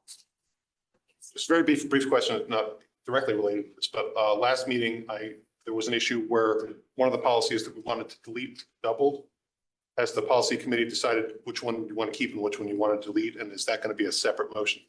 At our next meeting, we are doing the deletions. So this one are just the ones that we actually have language changes to. The deletions, correct me if I'm wrong, are going to be a one and done. Yes, the 3516.3 is accidents that we kept. Then- Oh, I see, okay. Yeah, and then the other one is gonna be added. I'm just curious. The deletion list. That's good. All I can say. Sorry. Thank you to policy committee. A lot of work. Thank you all. You're very welcome, and I'm not going to argue with that. As I was just sleeping through, it was a lot of capitalized letters. We're not done. Changing of. We're not done. Yeah. I know, we get to do deletions next. So this is the first round. Thank you, but thank you for the work. Yeah, when Mrs. Jacobson says we're not done, it means we're still plowing through the audit. We still have more to go. This is like our first easy 3 rounds. I like a throw. in a good thank you here and there. It's good to hear. Thank you for the work and time. Board review of memorandum of understanding between the town of Fairfield and the Board of Education on 100 Mona Terrace. Mr. Toscano, wanna kind of walk us through this? Sure, so they're reaching back out to the town for a draft of a memorandum. I was sent this from the town attorney, Mr. Paris. And there was part that Ms. Jacobson and I had a question on that was ultimately removed from the memorandum of understanding because it really didn't make sense to us Oh. as to why it was included. So this is the. The new draft. Yeah, this is the new Oh, draft. okay. Without that, it was 6 Yeah. years, something, whatever it was, but. You got competition. Yeah, so it's pretty self-explanatory. They did not update, what we had asked in terms of the map that is Exhibit B in the back as to what exactly, we do have pretty clear understanding. I guess this was their attempt at just giving us a little drawing of the building, layout. But we were pretty clear on exactly what we would be receiving and what we would be sharing in the all-purpose room and where we could move some walls. So as you can see, for $1, get to use the premises. There is no expiration here or anything like that. This is simply gives us the right to accept or reject our willingness to enter into a lease. The terms of the lease then would be drawn up and we would then bring it back to the board here for approval before it's. We have no idea what those terms are gonna be. You mean the $1? Well, the $1 is pretty much set, so. We got that in the budget. Yeah, there's a few questions, I agree, but yeah, no, it sounds like from this that those types of things would be a lease. Yeah, But like, this is not a lease. who would do right? what, who's Yeah. responsible? I get all that, but typically they give us an idea of what it's gonna cost us in a year to, Yeah, sign it to know what you're. Yeah. you know. We're gonna present it. If we decline it, we can negotiate, obviously, and if we don't come to an agreement, then this is all. So there's more first right of refusal, whatever offer they give us is gonna be the same they would give someone else. I don't know about I that, I so. doubt that, but Mr. Peterson. it's all a negotiation. I do just want some clarity on the rental factor here, because we don't pay rent on our other buildings, do we? I mean, the town technically owns all the buildings that we operate schools in. We don't pay them rent. Correct? And I'm opposed to even Actually, paying them the jurisdiction, dollar, though, I feel like we have jurisdiction over our properties that. but not in exchange for money, which the town as the fiscal authority provides us. Like it's a little perverse for them to charge us rent if they're funding us. So it was very strange to me. So I would appreciate some clarity on that because I feel like we don't do that for any of our other buildings unless I'm gravely mistaken. So why would we do it for Mona Terrace? Like, why do we need a lease per se? Why wouldn't it just be, let's just say hypothetically, the Fairfield Public Schools? We could have this whole agreement, but without a dollar amount. It struck me as very odd and a little unsettling. Lee. Question on number 3, the use of the premises, as we were obviously discussing tonight. So as of right now, it's only used for ECC. If we need it for something else, does that change the lease? Does that change any of the agreement? Well, What do you mean? Like, it's set up as a preschool. I mean, if we need it down the line for something else, because Space. anything, emergency space, anything. I think that would have to then be negotiated. I But mean, we're entering into the MOU for ECC. that's the whole point. There's no other use of the space because we couldn't have a elementary school level in there because there's no way to feed kids. There's no gymnasium for PE. So, I mean, outside of ECC, unless they would give us the option to convert it into offices, I don't even know what we would really actually put there simply because it wouldn't be enough to house central office or anything like that. So outside of ECC, I don't think we would have any use for it. I just want to agree with Mr. Peterson. I was a little surprised to see the dollar. I would have rather seen some kind of terms other than a dollar figure, what maybe our responsibilities were. And I understand and I appreciate the town and giving us this because it helps. But I would love to try to, between now and then, maybe at least have a conversation, start working through all this as we're trying to plan what we do and our facilities conversation. We're going forward. This just really came out of the MOU, like out of us feeling more comfortable as we were having facility, just a good faith effort to say, we know you're talking about facilities. Let us just put something in writing so your board understands that we are giving you legitimately and officially the use of this property. And if we exercise that all the way till like a year from now, which we have a year to sign this piece of paper, basically, October 1, then they would work out the terms of the lease. But I agree with you. These have been conversations that we've been like water, snow, utilities, things, and that will come in the, but I don't want to poo-poo this. I just feel like this. No, I'm not poo-pooing it. effort to I just- think it's amazing. Yeah. Typically, these are different. They're a little different. This is like a promissory note with no real promise but the space. Without outlining what that promise Yeah, is. 60 days, once I sign this, giving me the authority to sign it, to negotiate the lease. Okay. So the sooner we do it, the sooner then, if there is any budgetary impact, we fit in the budget. But we don't get it for next year. So No. not sure we want to race to exercise that clause yet, right? If you only have 60 days. So, Well, 60 days to negotiate the lease. yeah. Well, maybe at least get an idea of the But we term don't- they're offering, so we have it and we can discuss it as a board. I think that's important.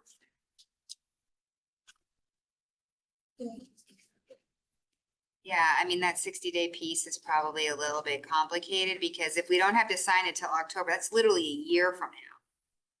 We have a lot of conversations to have still, so. I'm perfectly comfortable with you comforting and the timing, we might want to be more strategic on, is what I'm saying, just because if you only have 60 days, we have to sign the lease. Well, we're gonna need, looking to get some more we'll answers. Negotiate and finalize the terms of the lease. Right. Yeah, we're not gonna sign them. Sign it. Yeah, we're not gonna sign them. Oh. At least we have an understanding of what we want. And we can start moving forward with planning we're gonna do. Just sign it. So we get more numbers is my point in terms of what we, right. All right, anyone else? So everyone comfortable with this except, so let's not say that we're not comfortable with this being signed as it is right now. Would you want to hold off, Mr. Peterson? I think, I had mentioned, I think the $1, it's just like a contractual term that they had to put in there. I think it's just something, like I've worked on contracts. Yeah, because to make something a contract, you have to have an. You have to have consideration. Yeah, it's a legal term. It's Why do you consideration. have a contract at all? Is that your point? Like And we don't have them offer- for other buildings, so like it seems out of our normal practice to. I think it's just it's templates, that's something that's needed in there. It doesn't mean anything. It's I think you're full right. ease in there. It's like nothing to be thinking about. It's consideration. It's, you know. It's more so it 30 holds. years of law school and you learn all of this mumbo jumbo that means nothing.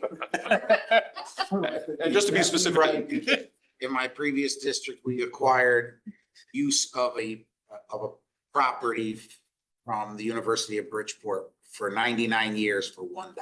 Yeah, I think it's just a requirement. It's not anything to get up in arms about. It's not. It's like we have control over these properties per se, so to speak, and they're not really giving us control over that property, you know, in the same way. I understand we have no other building with which we share with the public, right? So I get that this is going to be different. I'm interested in seeing what terms the town has in mind.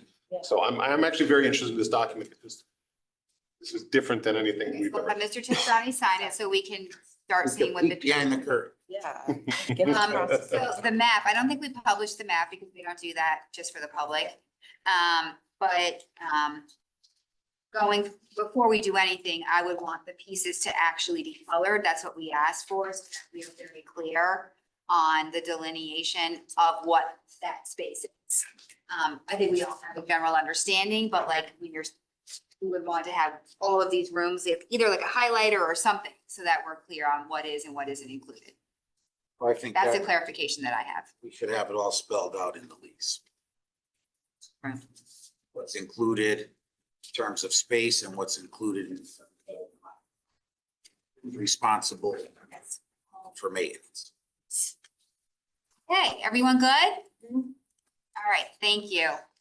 Thank you, Mr. Testani, following up on. I have one other quick question. Sure. Another thing at the Capitol workshop that Mr. Walsh said that I thought made sense is that however the conversation comes with who's in charge of what, if we're thinking we're not keeping this long-term, that who else needs to be involved in the conversation so that the changes we're making, it's something that's working well with them. Again, Mr. Walsh said it better than I did, but I thought the point made that it made sense. Yeah.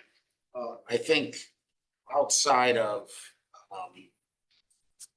security wise, what we would do in terms of upgrades to the entrance and exits and things like that, most of the stuff would be walls that could be easily taken down and altered, you know.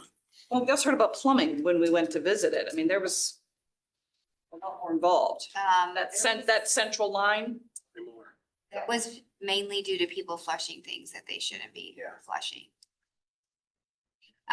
So I understand I know the question that you're talking about, it was concerned if we're gonna be doing a lot of changes in the building that they would then have to unpack. Right, but we're not really. Okay. So, I mean, not too much, wholesale, like it's a preschool, it's staying preschool, but there are gonna be some changes, but yeah. But I appreciate that thought. All right, approval of minutes that the Board of Education approved the 9/24/2024 BOE regular meeting minutes. Can I get a motion, please? This is Rinaldi, seconded by Mr. Peterson. Excellent. All right, back to the board, all in favor?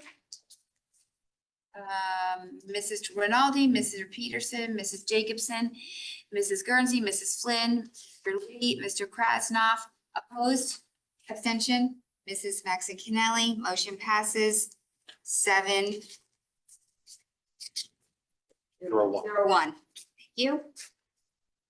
Superintendent's report. A few items. Want to highlight the Fairfield Ward High School and Fairfield Ludlowe High School. Both have earned a place on the AP School Honor Roll for 23-24 school year. The AP School Honor Roll recognizes schools that have done an outstanding job to welcome more students into AP courses and support them on the path to college success. That's quite an accomplishment for both our high schools. I wanted to make sure that we acknowledge that. October's National Principals Month. If you've been following our social media, Rachel's been doing a great job every day in highlighting one of our outstanding principals. So we want to just thank our principals for all their hard work and incredible dedication to our students and our families. So just keep a lookout for those nice little highlights because they all include quotes from students about their principal, which I think is just a true testament to the work that they do. Go on our Facebook page, I think. X, Rachel, Instagram, Rachel's got it all going. Not a social media buff, so. Speaking of social media, we did send something out to our school community today. And I just want to reiterate to everyone who's listening that we have a dedicated team of school counselors and support staff that are always available to assist students with their needs, whether it's academic guidance, emotional support, or simply having someone to talk to. We encourage students to reach out whenever they need help navigating the pressures of school life and their social lives. At the same time, we just ask parents, family members, do not hesitate to contact school staff, share any concerns they may have regarding changes in their child's routines or behavior, or in life events that may occur and other circumstances that could affect your child's mental health. In addition to our in-person support, we do have a variety of resources available on our website to help children thrive. Please visit our website. We have a wellness and resource section that we spent a lot of time. I want to acknowledge the hard work that Rachel and Maureen Sullivan did and Rob and the department to come up with this well-resourced page. There's plenty of information On the page, there's also many links that have been translated into several languages that are prominent here in the Fairfield community. So I just want everyone to be aware. Much easier to find if you go right on our website. Everything's listed, Board of Ed, departments, and mental health resources for families. So great job that they've done to launch that this year. Speaking of that, the Anxiety Treatment Center will offer a program for families on October 17th at 7 p.m. And it's ways to learn about how to manage your child's anxiety and instill long-term coping skills and confidence. This meeting will be in person at the Fusion Academy here in Fairfield. And the health department asked that we talk a little bit about, we're going to send out some more information. They're going to be hosting a walk-in flu clinic on Wednesday, October 16th, from 3 to 8 at the Bigelow Center for Senior Activities. Every Tuesday from October through December from 3 to 6. Flu vaccines will be available by appointment only at 100 Mona Terrace in the white portable behind the senior center. So please make your appointments if you get the flu shot. So any questions as we start entering into the deep into the school year? Thank you. You're welcome. All right, committee liaison reports. Mr. Peterson? I've talked about the various Board of Finance meetings. I also listened into a Special Project Standing Building Committee meeting, which we haven't had one of those for a long time. They were largely dealing with invoices, one of which need to be corrected, and so there'll be another meeting about that. Today, earlier before this meeting, we had a meeting, the October meeting of the Finance Committee. We got a peek at the budget process, very early in the process, but just talking about general themes. Obviously, contractual obligations is probably going to be one of the main drivers. Not going to be a surprise to anybody, but went through a lot of that. It's very informative, and also another kind of deep dive into facility rental information. And there will be some information from that, Mr. Tassani, that you will send in the Friday packet. Yes. About rental trends and payment trends. So we had that discussion as well. Now that you have brought up the budget, take this opportunity to let the board know that on the next agenda for October 22nd, just so you have a couple weeks to really think about it, we'll put on the BOE budget priorities for 25-26. So thank you for bringing that up. It's on my memory that will come up on our next agenda. So things that you are interested in talking about will be in 2 weeks. So thank you. All right, any other, Mrs. Flynn? Just for the PTA Council, the first annual meeting of their president's meeting will be on October 16th here in this room at 7 p.m. and their next general meeting will be on November 20th. And then if you guys don't mind, about 6 minutes before our meeting, I think our entire board as well as the PTA Council shared an announcement from the National PTA that I just want to share a little bit of. McKinley Elementary School PTA was recognized nationally as a school of excellence for strong family school partnership. The National PTA has recognized McKinley School as the 2023 to 2025 School of Excellence for their accomplishments in building a strong, effective family-school partnership that is enriching the educational experience and overall well-being for all students. McKinley is one of only 4 schools in Connecticut to be recognized with this distinction. We are thrilled to hear the accomplishments of McKinley Elementary School, said Yvonne Johnson, the president of the National PTA. At PTA, we strongly believe that the family-school partnerships are critical and that it truly takes all of us working together to support our students' success and improve our schools. That's only about the first 8 lines of this. I could cry reading the rest of it and just want to give a tremendous shout out to the PTA at McKinley and all of our PTAs that work in such harmony together to build those school partnerships. What a good night to receive this letter as we recognize our PTAs, many of whom are right here in the room. So I was on the verge of tears for most of that. So I'm sure this will be, yeah, this was sent to the full board. So Yeah, I'll send it it was out. sent to me as well, and I'll make sure it gets to Rachel because this is something certainly to be shared and celebrated. So Just to piggyback on PTA Council, in collaboration with the Pequot Library, so everyone knows, they're invited to, we're gonna send this out, save the date, on October 23rd at 6 o'clock at the Pequot Library.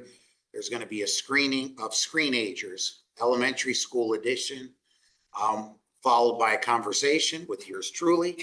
He's still laughing. Oh, you were gonna, I didn't know. I have Oh, a I'm sorry, keep I going. like it better from you. Oh, Mike. no, well, I think it's better. So we just wanted to get that out there because, and we will be pushing this out community-wide. Yeah, and PTA Council has, part of their update was they have a digital wellness committee and the first list of events is the October 23rd with panelists, Mr. Testani, and they're continuing on in November and December, so you'll be hearing a lot more about it. And these are great engaging events that are bringing together lots of different community stakeholders, especially here in FPS. So it's great to see from our parents. Thrilled. So that's all. Anyone else? Mr. Lee? So just to follow up, because I know the principal at Fairfield Woods brought it up also, the HVAC and IAQ building committee, the stuff that's gonna be in front of the schools doesn't mean it's just sitting there. They are working at night, second shift. They are continuing on, making sure that everything's set up for the summer. It's on schedule and that's what they're doing. So if there's any issues with cleanliness the next day, please let people on that committee know there shouldn't be any, but they are working during the nights and on holidays as a reminder. Thank you. And facilities, we're having a meeting next week, maybe if we want to get together earlier, but we will, to everyone's points this evening, work with the administration to start answering some questions, board, and decide on how the process will be to get these questions back to the Board of Finance as soon as possible. With that, anyone else? No? All right, open board comment. I just want to remind everyone, for the public, that next, and for us, next Tuesday on October 15th, we're going to have our town hall here in this room starting at 8 p.m., which is a really nice opportunity for the public to engage in a back and forth dialogue on the programs, facilities, and finances of Fairfield Public Schools. So we hope a lot of people will come out and then have a conversation with us. I was able to get a moderator, and I'm happy to announce that Ms. Amy Ruggiero of the Board of Finance will be our moderator this time. So thankful to her for looking to join us, and hope we have lots of people for to attend next week. So that was my comment. Anyone have anything else? Mr. Peterson? I'd just add to that, based on the thin attendance at our last town hall, if everyone, even me, maybe I should post something on Facebook. I never post on Facebook. Just get the, yes, pizza stuff I post on Facebook. Get the word out, because I love these. I love having these conversations. They're my favorite meetings. And when they go well, even if they go deep into the night, I feel like we've always done a good job. But Rachel's people gonna need to do a come out. flyer. She has a flyer ready. I just wanted to firm up Amy, and then we'll get that out tomorrow. That maybe we can all share. Whatever we can do to help. Yeah. Do you think we need to get pizza? That's a great idea. I might be able to make that happen. Chocolate works. Get pizza maybe, but all right, just a reminder next week. Mr. Krasnoff. Saturdays, Yom Kippur, with our Jewish families and students, an easy fast.